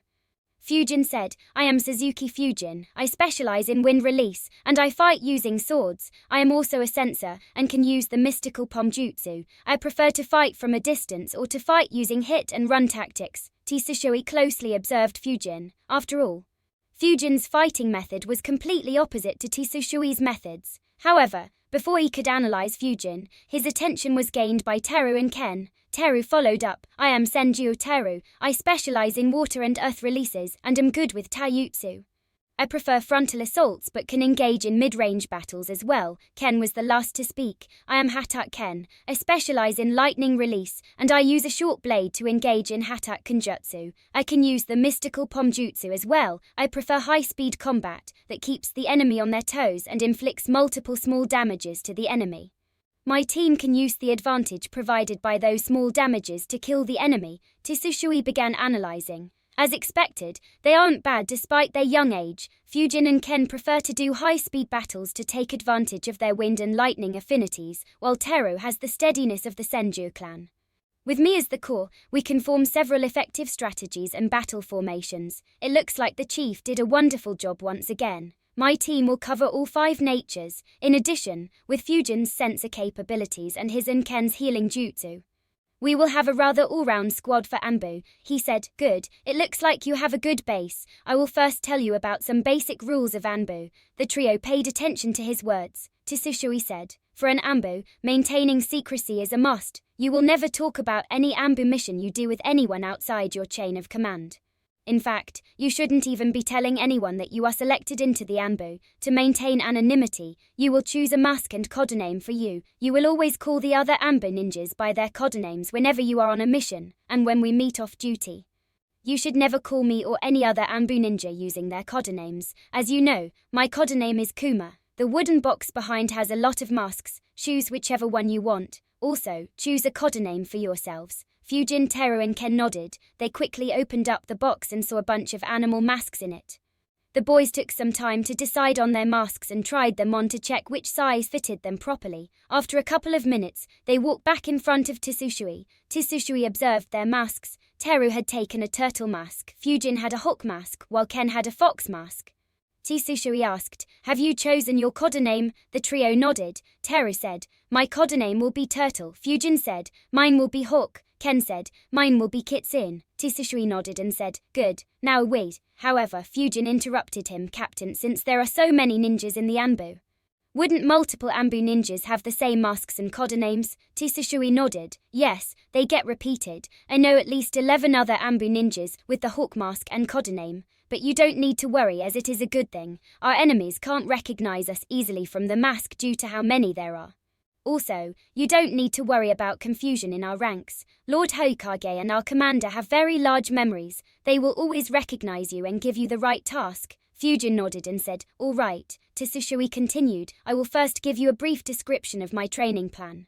So listen carefully. Fujin, Teru and Ken once again paid full attention. Tsushui said, since you have been selected to the Ambu, it shows that you already have good training, discipline and decent strength, so your training won't involve any jutsus or techniques to make you stronger. Instead, your training will focus on making you act and fight like an Ambu ninja. I will train you in various formations and battle tactics that we will be using in field missions. In addition, I will also teach you all about poisons, including but not limited to detecting poison, which poisons to use against an array of opponents and in various situations, and what to do if you or your ally gets poisoned. Your training will also involve learning various assassination techniques. You will also learn how to provide the perfect security. Infiltration, disguise, etiquettes, concealing traces, planting evidence, causing fights, diplomacy and other such stuff will also be taught. He took a pause and looked at the 3 youngsters and said in a serious tone, as a normal ninja, the life of your teammates takes the highest precedence. I am sure that you have saved your teammates or got saved many times during missions. At times, you might have done that at the cost of your mission. But in Ambu, the mission comes above everything else. Failing missions can have grave consequences for our village. And getting captured by an enemy is a strict no, so you will also be trained to resist torture, and will also be equipped with multiple means of ending your own life, if need be. The faces of the 3 youngsters grew grim. They all realized that this wouldn't be as easy as their Genin and Chunin lives. And they realized that the risks to their lives during their time in the Ambu will be the highest. Tsushui looked at them and asked any doubts. All 3 replied, no, Captain. Tsushui smiled and said, good, though we may experience difficult situations. Unless there is no choice, we won't abandon our comrades, so no need to be tense, but do train very hard so that we won't ever have to be in a position like that. As an Ambu, you will have access to the training grounds and rooms that are specifically reserved for the Ambu. In the entire village, these facilities are among the very best, So in addition to my training, you can train there to steadily and rapidly build your strength. A smile formed on Fujin's face. He had heard that Ambu training facilities had training rooms similar to the Forest of Death. So they probably had elemental stones. He couldn't wait to get his hands on them. He would take every Ryo that Hiruzen won by betting on him back with interest. Tsushishui got up and said, I will take you to your first mission as an Ambu. Chapter 236, The Graduation Exam. The youngsters were surprised to hear that they would take a mission on their first day. After such a long talk, they expected at least a few weeks of training. Teru asked in surprise, a mission on our first day? Both Fujin and Ken also had the same question. Tsushishui waved his hand and said, Don't worry, since you are new here, we will be taking an easy mission, so you will get to do a mission and get used to the Ambu way of operating at the same time. He grabbed his mask and put it on and said, as I said, outside the room. You will only refer to me by my code name. He walked out of the room. The boys put on their masks and followed him out. At the same time, the Konoha Academy was very busy. It was the day of the graduation exam. 359 students from the final year were taking the exam in various classrooms.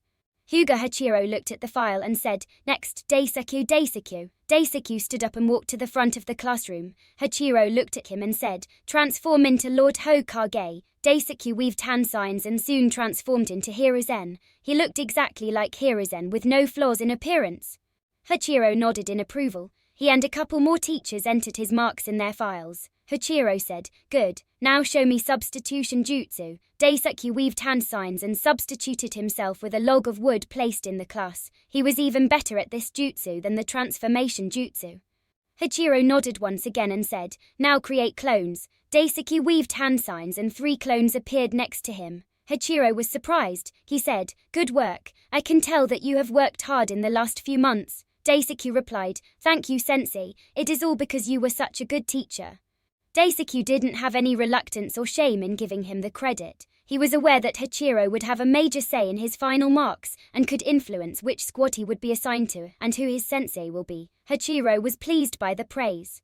He said with a smile, You have passed the exam. Go back to your seat. Next, Anzi Buncho. Daisaku returned while Buncho took his place. Just like Daisaku, Buncho too did the 3 jutsu perfectly. Hachiro was surprised once again. He wondered, both Daisaku and Buncho were struggling a lot a few months ago. I was sure that they would fail the exam. How did they suddenly improve so much? He looked at the other 3 orphans in the classroom and wondered, have these 3 improved as well? He called out Ire Ryama next. Just like the ones before him, he too completed the 3 jutsus. Hachiro praised him as well and called out next, Yuzuki Tatsuya. Tatsuya walked up to the front. Like others, he too performed all the 3 jutsus. This time, Hachiro wasn't surprised, but he was very curious about how they improved so suddenly. He said, Good. You have passed the exam as well. Next. However, Tatsuya interrupted him. Sensei, I have a question. Hachiro looked at him and said, Ask. Tatsuya asked, Can I perform other jutsus to improve my score even further? Hachiro was surprised. He nodded and said, Sure, go ahead. However, he thought, what is going on? Not only has he mastered the 3 jutsus but even mastered more. The frown formed on his face. I already sent all the talented people from my class to the elite batch. Did I misjudge their talent? No. They definitely weren't this good half a year ago. Tatsuya's question also surprised the kids in the classroom. They didn't expect Tatsuya to learn a new jutsu in addition to learning the 3 required jutsus. After all, most of them had a hard time mastering those 3 basic jutsus. Daisaku, Buncho and Ryama especially stared at him. Despite being close friends, they weren't aware that Tatsuya learnt another jutsu. Tatsuya weaved hand signs and pointed a finger at the log of wood. Fire release 1 jutsu. A fire ray was released from the tip of his finger and landed on the wood. Soon smoke appeared from the point of contact, and after a few seconds it caught fire. Hachiro quickly made a move and doused the fire. At the same time, the entire class looked at Tatsuya in awe. Among the 50-plus students who took the exam, he was the only one to perform another jutsu. Hachiro patted Tatsuya's shoulder and praised, Great work, Tatsuya. This will improve your score a lot. Do you have any other jutsu you want to show? Tatsuya shook his head and said, I have just learnt 1 jutsu so far. Sensei, I am also training in fire release 2 jutsu. But I haven't learnt it yet, Hachiro said. That is a rank T jutsu. You will need some time to learn it. But it's good that you have taken the initiative to learn by yourself. Keep working hard, Tatsuya excitedly said. Yes, sensei. Tatsuya returned to his seat as everyone stared at him. He felt very pleased with himself. Hachiro called out, next, Handa Buniro. Buniro walked to the front. He was very pumped after seeing Tatsuya's performance. He performed the 3 jutsus and said, Sensei, I also want to perform another jutsu. Hachiro didn't show his surprise and allowed him. Buniro quickly weaved hand signs. Water release water pellet jutsu. He spat a bullet made of water at the log of the wood. It hit the spot Tatsuya had burned earlier and pierced 8 inches into the log. This time, Hachiro couldn't hide his surprise. He thought that was a rank T jutsu, though the piercing power of his jutsu was only because of the damage Tatsuya did to the log. The fact that he could aim it on point is even more amazing. He should have excellent chakra control and aim to do so. Hachiro's gaze towards Buniro changed. He praised him a lot before sending him back. He looked at the class and said, It is already noon. We will take a 30-minute break for lunch. As soon as he and the other teachers exited the room, Tatsuya and Buniro were surrounded by their classmates, in a matter of minutes. They had become the most popular kids in the classroom. Only Daisaku, Buncho and Ryama were upset and had a look of jealousy on their face. Fujin's analysis regarding the 5 orphans was on point. As he had speculated, there were slackers and hard workers in this group. Daisaku, Buncho and Ryama stopped training right after they learnt the 3 jutsus and could perform them without failing even once. They spent their time relaxing and playing. On the other hand, Tatsuya and Buniro checked their nature affinity and chose jutsus to learn from the library. As a result, they made much higher progress as compared to the other 3, without the requirement of having to wait for everyone else to finish in order to visit Fujin. The differences became visible immediately, and in the future, these differences would expand further and break their little circle of friends. Daisaku would convince Buncho and Ryama with his silver tongue, and they would accuse Tatsuya and Buniro for training in secret and not hanging out with them. It would result in an argument that would end their 6-year-old friendship. While Tatsuya and Buniro were getting all the attention, Hachiro walked with a frown on his mouth as he wondered, how did these 5 improve so suddenly? It's unnatural, and they don't have any family members to guide them either. Though Daisaku praised me, I didn't have anything to do with their progress. He analyzed a lot before having a bad feeling. He thought, don't tell me that they are spies planted by other villages. After all, brainwashing young kids and sending them to other villages as a spy is done quite frequently. Though we do a background check, it isn't foolproof. I need to inform Lord Hokage. He quickly hurried to the Hokage's office. Chapter 237, The Epic Missions of Anba Black Ops. Hiruzen had just returned to his office after giving the speech. He was about to get back to paperwork when Hachiro knocked on the door. Hachiro entered after receiving permission and greeted Hiruzen politely. Hiruzen asked, Shouldn't you be conducting the exam? Why are you here? Hachiro replied, I gave the students a lunch break. I am here because I noticed something suspicious that didn't make much sense, so I wanted to inform you. Hiruzen asked, What did you notice? Hachiro informed him, My class has 5 orphans who always hang out together. Until a few months ago, I was sure that they would fail, but today, all 5 of them performed all the 3 jutsus perfectly. A couple of them even performed elemental jutsus. A look of surprise appeared on Hiruzen's face. He said, That's good. I didn't expect that we would have anyone outside the elite classrooms to learn elemental jutsus. Hachiro replied, Me neither. That is why I am suspicious. However, Hiruzen wasn't worried. He asked, What are their names? Hachiro reported their names. Hiruzen nodded. The names were as he expected. He said, These 5 had approached Suzuki Fujin a few months ago for guidance and were tutored by him. That is probably why they progressed so quickly. You don't need to worry, but feel free to conduct a background check if you want to. Hachiro was surprised. He asked, Is Fujin the one who graduated a couple of years ago at the top of his class? Hiruzen nodded and said, A few of them were in the same orphanage. Hachiro realized. He quickly thanked Hiruzen for providing the info and left. Hiruzen thought, That boy keeps on giving me surprises. I didn't expect him to be good at teaching as well. Still, from my reports, he spent very little time with them. How did they improve so quickly? Hiruzen wondered for a couple of minutes before stopping.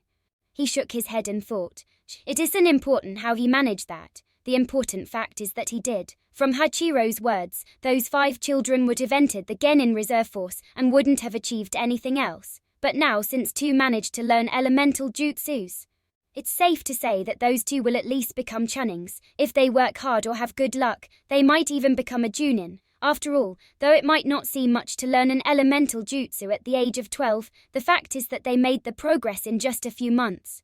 If they could maintain that zeal for a few years, it'd be great. Regardless, this is a great achievement for Fujin. Hiruzen was very impressed with what Fujin did. The act of training 5 children in a village that has thousands of ninjas might seem insignificant.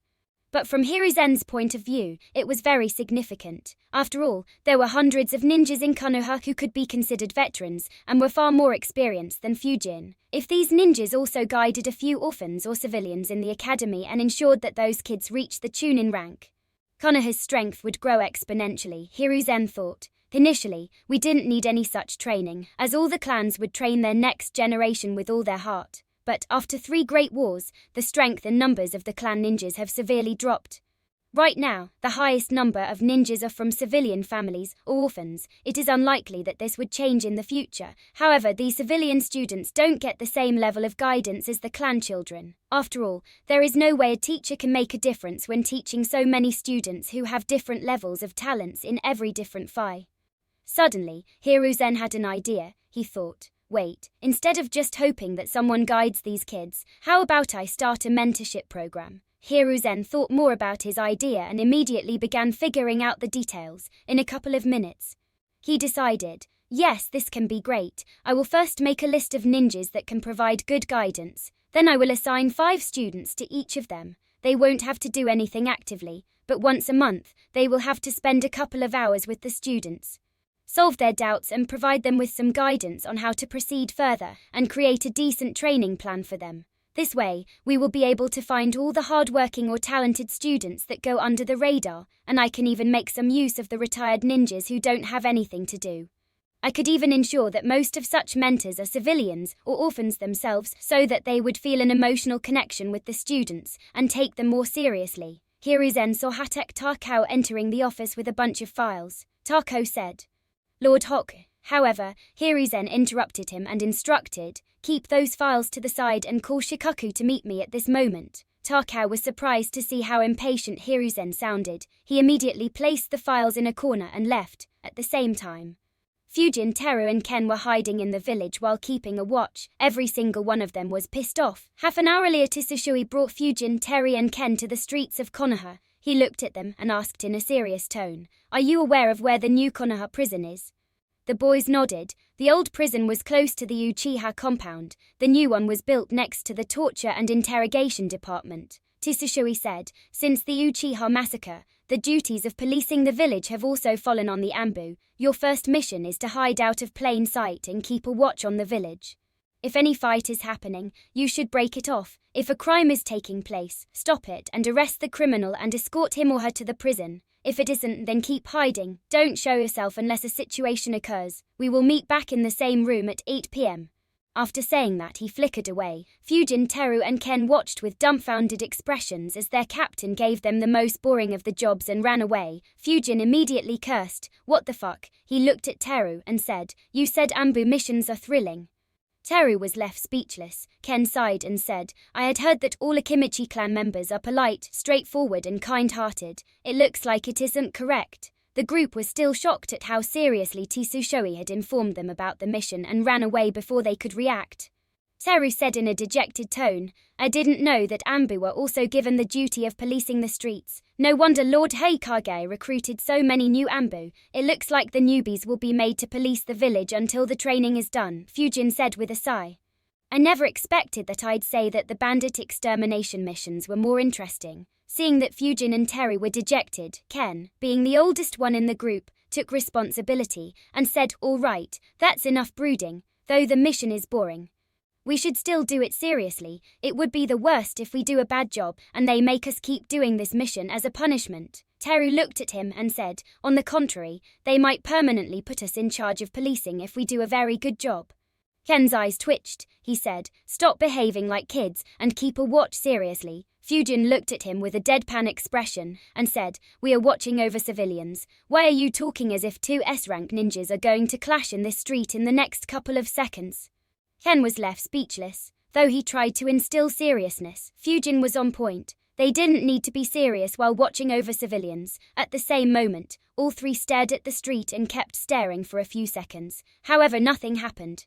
Seru sighed and said, "You suck at Jinkis, Fujin. Looks like we will have a boring day." Fujin sighed as well. "Yeah, leave it. Let's take our positions." The trio stopped complaining and took their positions. They kept an eye on the surroundings while staying hidden. None of them was very serious as the job was too easy and boring. Fujin wondered, now what to do. After thinking for a bit, he made a hand sign. Shadow clone jutsu. He used the jutsu thrice and created 3 clones. 2 clones had 10% of his maximum chakra, while the third had 40% of his chakra. The clone with the maximum chakra moved to the 23rd training ground. He continued his training of modifying his jutsus with yin and yang chakra and relearning them. Meanwhile, the remaining 2 clones went to the library. Fujin analyzed. The chances of any incident happening is low. Even if it does, the involved parties should be very weak. I will keep 40% of my chakra with me in case of an emergency. As long as nothing happens, my chakra will regenerate throughout the day. Meanwhile, 1 clone will keep modifying my jutsus. And the other 2 clones will begin training in fire manipulation. If we receive the same mission tomorrow as well, then I will begin training in fire manipulation seriously while keeping an eye as well. Fujin let out a chuckle as he realized, I expected to receive some very difficult missions in Ambu. To think that I would get a rank D mission, like when I became a genin, and that I would sneakily train an element as I did during the academy days. Life is strange, ha ha ha. Anyways, this is good too, though it will take a bit longer now. I will still manage to modify all my jutsus in a few months.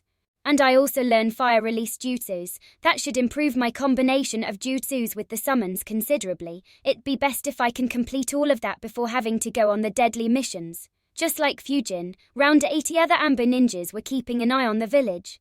90% of them were inducted into the Ambu on that day, though their excitement was doused as well. The fire lit by Hiruzen still existed in their hearts. Like Fujin, they too began thinking about the ways they could get stronger in the following period of peace. Their strength would grow rapidly, and along with them, Konoha too would close its chapter of weakness and revive its military might. Chapter 238 The Spectral Swordsman. The Land of Waterfall. The Land of Waterfall was a country filled with mountains, rivers and waterfalls. Due to the same reason, it also had various valleys, which added to the beautiful scenery of the country. In one such unnamed valley was a secret base. 12 ninjas were busy staring at a map and making plans. All 12 ninjas had hidden their faces using demon-faced masks. After some time, a ninja pointed at a spot on the map and said, "Captain, according to our information, Lord Itoyuya and his entourage have already crossed the border. They will cross this bridge in around 2 hours." The captain nodded. He didn't make any decision. A ninja standing next to him said in a soft voice, "Yes, but he is guarded by Hera Yuto. Even with us 12 acting together, defeating him will be difficult. He is an expert at water release. He could defend the noble Yuya and counterattack at the same time." The captain nodded grimly and said, "Yuto was away on a secret mission for a long time. I didn't expect him to return along with Yuya. It complicates our situation." Suddenly, a snort was heard. The 12 ninjas looked towards the source of the sound. 2 more masked ninjas were sitting in the cave as well. One was wearing an elephant mask while the other was wearing a red ape mask. The ape-masked ninja scolded, "What are you afraid of with us here? Do your attack as planned. We will sneak attack Haramoto and kill him, even if he is an expert in water release. It is weak against our earth release. The mission will go as planned." The captain looked at him and nodded. "With your assurance, I can rest assured." He looked at his subordinates and said with determination in his voice, "Our Kawaguchi family has been suppressed by the Ito family for far too long. Today, with the aid of our friend from Igawatga, we will eliminate their successor and their strongest guardian. With this first step, our family will rise up steadily and take control of the northwestern area of our country." His words sent a wave of excitement through his subordinates. They all shouted in excitement, "Yes, Captain." The Amber from Awa saw their excitement and sniggered secretly. They thought, "What fools, getting excited about ruling just one small part of this small rural country." However, they didn't say anything. Their orders were to slowly expand Igawatga's influence in Takagonka. If they succeed, then in the next war, Igawatga could attack the Land of Fire through 3 countries without having to face much resistance. It would force Konoha's forces to spread too thin. After all, Konoha's location meant that it would have to defend against all 4 major villages. The captain began laying out the plans. He set a few pieces on the map and said, "We will set up our ambush just away from this bridge. This place doesn't have any water bodies close by, so Yuto's water manipulation will be restricted. After we kill them, we will burn their bodies and dump them close to the land of fire. We will plant some pieces of evidence that they were attacked by Konoha, who retreated after killing them. This way, no suspicion will be cast upon us, and Lord Daimyo will restrict the country's dealings with the land of fire. Everyone nodded. The Anbu ninjas from Igawaka were also satisfied with the plan. The captain looked at their satisfaction and sighed in relief. Though their family had ambitions, they definitely didn't have the power to lord over one region. It was only due to the support from Igawaka that they had the guts to make such a plan, so he had to ensure that the Iya Inbu were satisfied.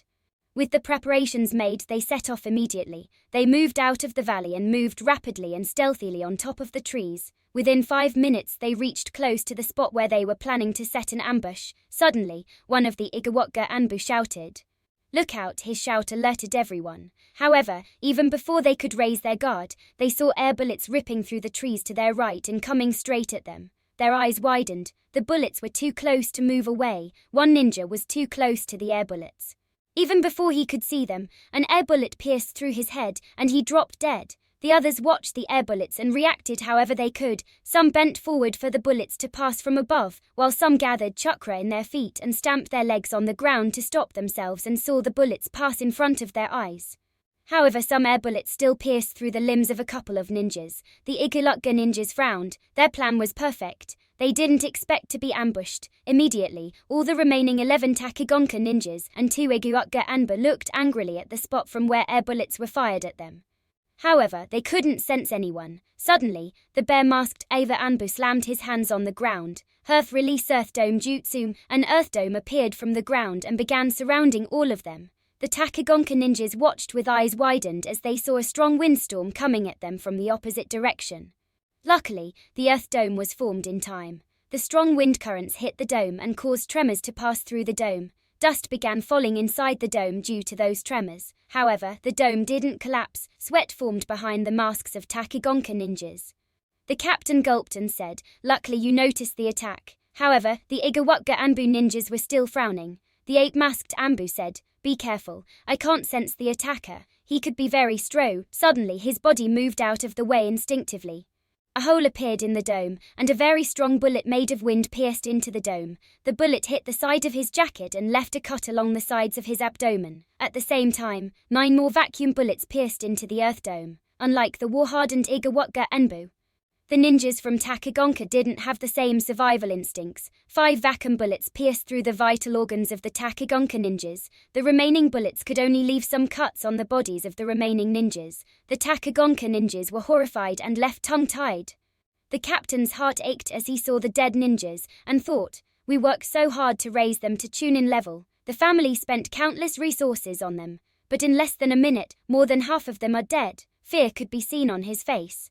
The Igawaka Anbu noticed their emotions and frowned. At the same time, they were on guard due to how brutal and efficient their opponent was. The elephant-masked Iwa Anbu once again slammed his hands on the ground while thinking, "We can't stay hidden here if the dome can't protect us. We will just be sitting ducks." Small spikes began appearing on the surface of the Earth Dome. The spikes were launched in all directions as the Earth Dome collapsed. The spikes buried themselves in the trees but didn't hit their attacker. They watched with frowns on their face as they still couldn't find who attacked them. The 8-masked Anbu instructed, "Keep an eye in all directions. I will find that bastard." He weaved hand signs and slammed his hands on the ground. Earth release Earth sensing jutsu. A vibration was sent through the ground. Every animal who was in a 15-kilometer radius felt the vibration passing under their feet. They quickly began running away from the point of impact. Despite the large scale of vibration, the Anbu still didn't sense anyone. A frown formed on his face. He snorted and put more chakra into the ground. The vibrations intensified. The Takigonka ninjas could feel the ground shaking under their feet.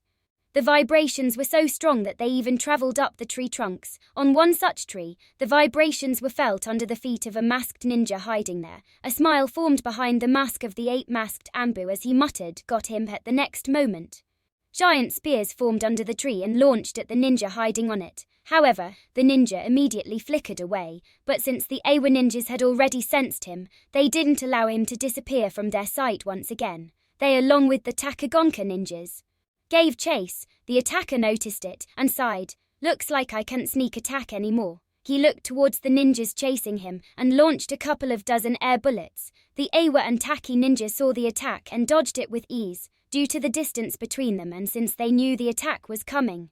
It was much easier to dodge. However, using that short moment of distraction, the ninja disappeared once again. The ape-masked ninja frowned and quickly began feeling the vibrations under his feet. Suddenly he turned around and shouted, "Behind us!" All the ninjas quickly turned around.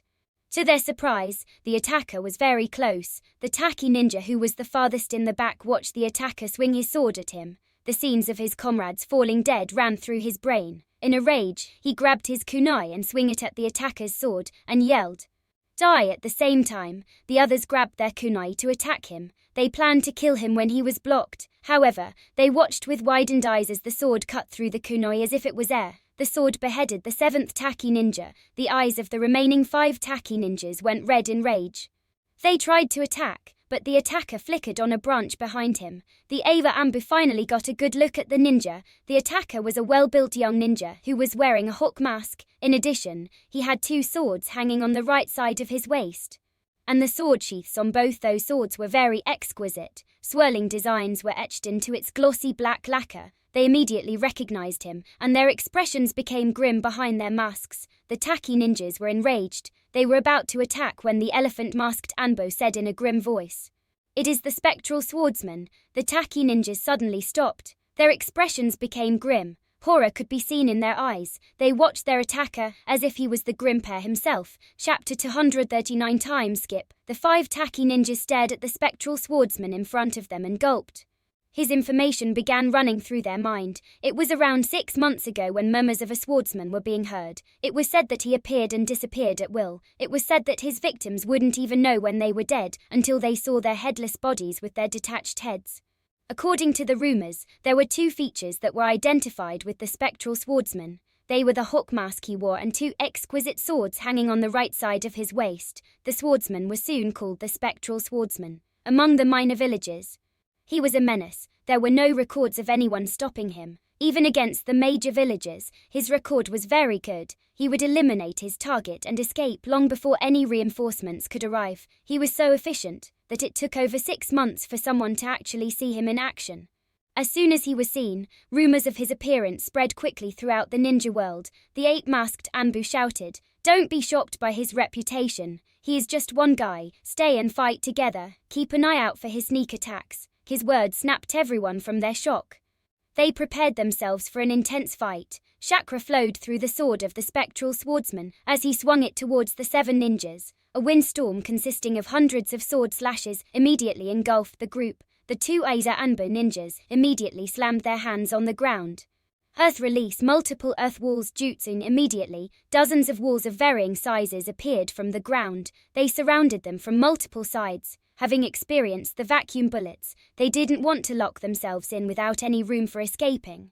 The windstorm hit the walls and left multiple slashes in the walls. But once again, the wall stood. Behind the wall, the ape-masked Anbu shouted, "Keep an eye out for those wind bullets, and counterattack once these winds die down." Even without his warning, everyone was as alert as they could be. The spectral swordsman noticed their defense. He opened his mouth and exhaled a horizontal wind wave. However, the core of this wind wave was made of vacuum. The vacuum wave hit the walls and cut through them with ease. The enemy ninjas saw the wave and immediately jumped high up to dodge the wave. The wave safely passed from under them and cut off a bunch of trees before leaving a deep scar on the ground. However, their troubles weren't over. As soon as they jumped to dodge the attack, the swordsman flickered next to them. They watched in horror as he swung his sword once again. The one closest to him had no chance of dodging. His neck was sent flying in the air. Worse, the sword also sent a flying slash towards the rest of them. 3 more Taki ninjas couldn't dodge or use any defensive jutsus and died to the slash. Only the Taki captain and the 2 Awa Anbu were able to move out of the way. The Ayla ninjas quickly got back on the ground while weaving hand signs. Elephant-masked Anbu slammed his hands on the ground. Earth release mud river jutsu. The ground in front of him turned into mud and flowed towards the swordsman at a high speed. At the same time, the ape-masked Anbu completed his jutsu. Fire release fire dragon jutsu. He spat a fire dragon into the mud river. Both jutsus combined seamlessly and moved towards the swordsman ferociously. However, the swordsman just flickered out of the way and once again moved to their rear and attacked with his sword. The tacky captain saw his actions. He thought, I can't let him swing his sword anymore, or even I might die here. He weaved signs and spat a water jet at the swordsman to force him back. However, instead of dodging, the swordsman exhaled a vacuum cannon into the water jet. The jutsu overwhelmed the water jet and ripped straight through it at a rapid speed. The tacky captain didn't expect such a response and was caught off guard. He barely managed to move to his right. Unfortunately, the jutsu was too fast and much larger than the earlier bullets. The cannon hit the left side of his chest and tore it from his body entirely. Even his heart was destroyed. He fell to the ground with his eyes wide open and full of terror and shock. The sight sent a shiver down the spines of the Iya Anbu. However, they didn't let it affect them and attacked the swordsman immediately. This time, his position was pelted by hundreds of sharp spikes. However, he still flickered away. The 8-masked Anbu cursed, slippery bastard. However, suddenly their eyes widened. Both looked to their left. A blue arrow of lightning was piercing through everything in its path and approaching them at an insane speed. They immediately tried to jump out of the way but tripped and fell down. In a panic, they looked at their feet. They were shocked to see that their feet were stuck in the ground. Shock appeared on their faces as they couldn't believe that they were trapped using the element they were most proficient in. The lightning arrow reached them and exploded. Both their bodies were zapped mercilessly. A miserable scream exited their mouth. After a few seconds, the lightning dispersed. The scent of their burnt flesh could be smelled. However, they were still alive and barely stood on their feet. The lightning had got rid of the trap under their feet. Unfortunately, the swordsman appeared behind them and beheaded them both with a single swing of his sword. All 14 ninjas were killed. The swordsman looked at the dead ninjas and thought, it doesn't matter how many times it happens. Your intelligence still shocks me, Shikaku. He looked up to see a turtle-masked Anbu appearing from the ground. He was the one who trapped their feet. Turtle sighed and said, your speed keeps amazing me, Hawk. It's as if you get faster every day. The victory was overwhelming. And the major reason for such an overwhelming victory was his speed. He dodged every attack and always had the initiative whenever he decided to attack. At times, his enemies didn't even have the time to form a jutsu. Hawk replied, they were at most chunnings. Only these two were better. Still, they weren't strong enough. Turtle muttered to himself, do you have to keep saying that every time? Besides, you are also a chunin. Soon after, a bear-masked and a fox-masked Anbu appeared from the direction from where the lightning arrow was shot. Kuma observed the surroundings and said, great work as usual, Hawk. Hawk nodded and asked, I didn't sense anyone else other than these guys. So is this mission over? Kuma nodded. We checked the perimeter and didn't find anyone else. There shouldn't be any more danger for Yuya. And if something does happen, he still has Yuto protecting him. In any case, this was the only attack that the commander predicted. It isn't our job to keep protecting them until they reach their home. Hawk nodded. Of course, the commander who Kuma referred to was Konoha's Junin commander and not the Anbu commander. Shikaku had predicted that a move would be made against Ito Yuya, who had good relations with Konoha. Hence, Kuma's Anbu unit was sent to eliminate the attackers and push the blame on Igawaka. Kuma approached the dead bodies and instructed, Turtle crush them with earth release. Make it look like they were killed by Igawaka ninjas instead of a sword. Turtle nodded and got to work. In a few minutes he changed how the wounds on everyone's bodies looked. He stabbed earth spears into the wounds made by the air and vacuum bullets. As for the ones that were beheaded, he crushed their bodies at the spot of the cut so that they wouldn't look like a clean cut. If anyone would see their bodies, it would be very unlikely that they could be traced back to the spectral swordsman. Hawk inspected the bodies and nodded in satisfaction. The truth is that he had done many more killings than he was given credit for. However, most of them were hidden due to Turtle's methods, so he was looked at as more of a fable rather than a bloodthirsty killer. After planting some fake evidence, Turtle buried all the bodies in the ground and they left without speaking another word and began returning to Konoha. They returned back to their quarters in the Anbu. After removing their masks, Tsushui said, great work as usual. The mission was completed without a hitch. He looked at Fujin and said with a smile, Fujin, over the last 20 months, your performance has been brilliant.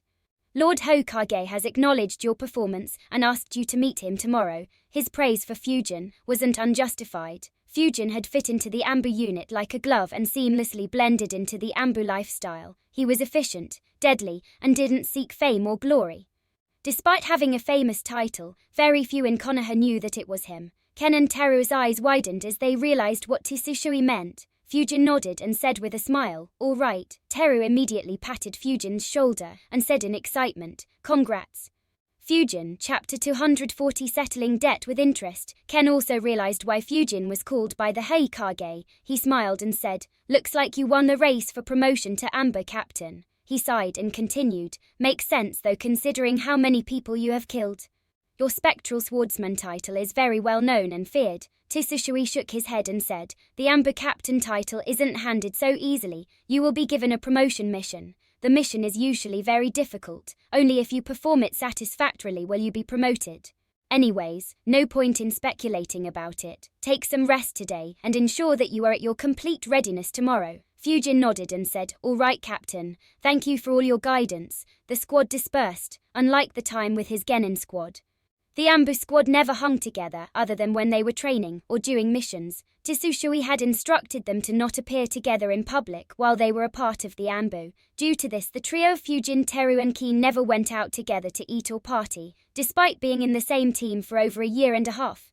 Fujin grabbed a random mask, put it on and walked out of the room while thinking, "A secret mission, huh? I wonder what it will be." He thought for a bit and speculated. It will most probably be another political scheme by Shikaku. That guy makes way too many schemes. No wonder Konoha's position is so solid, despite being vulnerable militarily for so long. Anyways, it is still early morning. What should I do for the day? Just resting the entire day will be a waste. As he was thinking, he walked towards the training facilities of the Ambu. A grin formed on his face behind the mask. With his next step, his physical features transformed, his height increased to 6 feet 6 inches, and his body became very slim. On his next step, his chakra signature transformed, it became heavy in yin chakra. If a sensor were to sense him, it would be very difficult to link him to Fujin. He kept walking nonchalantly to the training facilities. After arriving at the facility, he saw a few other Ambu. Without exchanging words with anyone or attracting any attention, he walked towards the Wind training rooms and entered one. His eyes immediately roamed through the room. All the seals in the room that were inscribed and hidden in the room became visible to him. Many of these seals were for inspection and spying. He acted as if he didn't notice any of them, and sat in the center of the room and began meditating. Just like in the tower in the Forest of Death, these rooms also had elemental crystals. Fujin began absorbing the energy from the crystal. The room didn't initially have any methods of investigation and spying, but shortly after Fujin entered the Ambu, he began using these rooms. And his rate of absorbing the energy from wind crystals skyrocketed. He initially needed to meditate for 4 hours for 12 days to completely absorb all the energy in one wind crystal, but in a few months, he got used to absorbing energy from the wind crystal. He began exhausting an entire crystal in one meditation session of 4 hours. This development alarmed Hiruzen. Wind crystals used to be the ones that used to be the slowest to be exhausted, but suddenly, its rate of absorption became second to only fire crystals. He immediately tried to investigate but didn't find anything, so he resorted to inscribing seals in the wind training rooms. Unfortunately, Fujin was a seal master as well. He easily identified the seals and played around with them. Hiruzen couldn't figure out how the crystal was getting absorbed so quickly. Numerous times he also sent some Ambu to spy on the meditation rooms, but in that case, Fujin would absorb very little energy from the wind crystal. Due to this, no one could blame him. Instead, the Ambu ninjas that were keeping an eye became his perfect alibi. Of course, Hiruzen did suspect him. After all, the number of wind users was very low in Konoha. After failing to find any suspect, he thought very hard. The absorption rate of wind crystals increased suddenly after the new Ambu were inducted. Of those 234, only 5 specialize in wind release, but I can't disregard others or the older Ambu as it is possible that they are developing wind as their second or third element. Finally, Hiruzen gave up. Leave it. Even if I find the culprit, I can't punish them or tell them to stop. Otherwise, everyone else will begin questioning the speech I gave to motivate them. Besides, even though the usage is high, we do have a good stock of wind crystals. It is still within an acceptable range. Since he joined the Ambu, Fujin alone used up around 250 wind crystals. He had successfully used up all the money Hiruzen earned by gambling on him and was still collecting interest. The overall consumption of wind crystals during this period was over 400. It barely exceeded earth and water crystals, which were in the range of 350 to 400. Of course, fire crystals were still the ones being used the most. The Ambu training facility used over 1,500 fire crystals every year. Due to the sudden increase in Ambu numbers, Hiruzen ran out of fire crystals a few times, if not for the fact that the Uchiha clan no longer existed and he could divert the fire crystals that used to be allotted to them. He would have been forced to apply restrictions on the fire training rooms. Other than the wind crystals, Fujin also absorbed energy from lightning, fire and earth crystals. However, his rate of absorption with them was very low. His rate of absorbing wind energy kept increasing rapidly until he hit a limit. But his other elements didn't experience such an increase in the rate of absorption, and he reached their limits much sooner. Fujin had expected such a result from fire and earth crystals, but he was disappointed when he couldn't increase the speed of absorption from lightning crystals. Of course, despite the slower rate of absorption, it was still very helpful in improving his affinity with those elements. In around 3.5 hours, Fujin emptied the wind crystal. He got up and went into a lightning training room. These rooms didn't have the same level of investigative seals. The seals in the wind training room didn't detect that the crystal was empty until another Ambu visited to train his wind element and realized that it was empty. Fujin spent most of his day in the training facility and only returned home late at night. He had dinner and went to sleep. The next day, he once again began his morning with an intense morning workout. Unless he was out on a mission, Fujin never missed his morning workout for even a single day. Instead, his morning workout had gotten even more intense. He had managed to use his previous training seal at its 100% capacity. He created a new seal for himself that had a maximum limit 4 times higher than the seal Hiruzen had created for him. Fujin returned home after the workout and freshened up for the meeting with Hiruzen. While getting prepared, he took a look at his braces and thought, "So I have been using these braces since I became a genin. Time to change it." He took off his braces. A grin formed on his face as he thought, "The spectral swordsman identity has become too well known. All the Ambu ninjas from the 4 major villages identify me on sight. Even though they don't know about most of my capabilities, it is annoying when they get on full alert and don't provide any openings. It's time to play that card." He discarded his old braces and put on new ones. Unlike his previous ones, these were very thin and of the same color as his skin. So from a distance, it was very difficult to spot them. In addition, he had inscribed dozens of small storage seals on each bracer and stored a variety of weapons in it. His chakra metal swords were also stored in the braces, of course, despite being very thin. They were much harder than his previous braces, as they used better metals, and Fujin himself worked with the blacksmith to inscribe seals into them to make them as tough as he could. With all preparations made, he placed the seal on his door and flickered towards the Hokage building.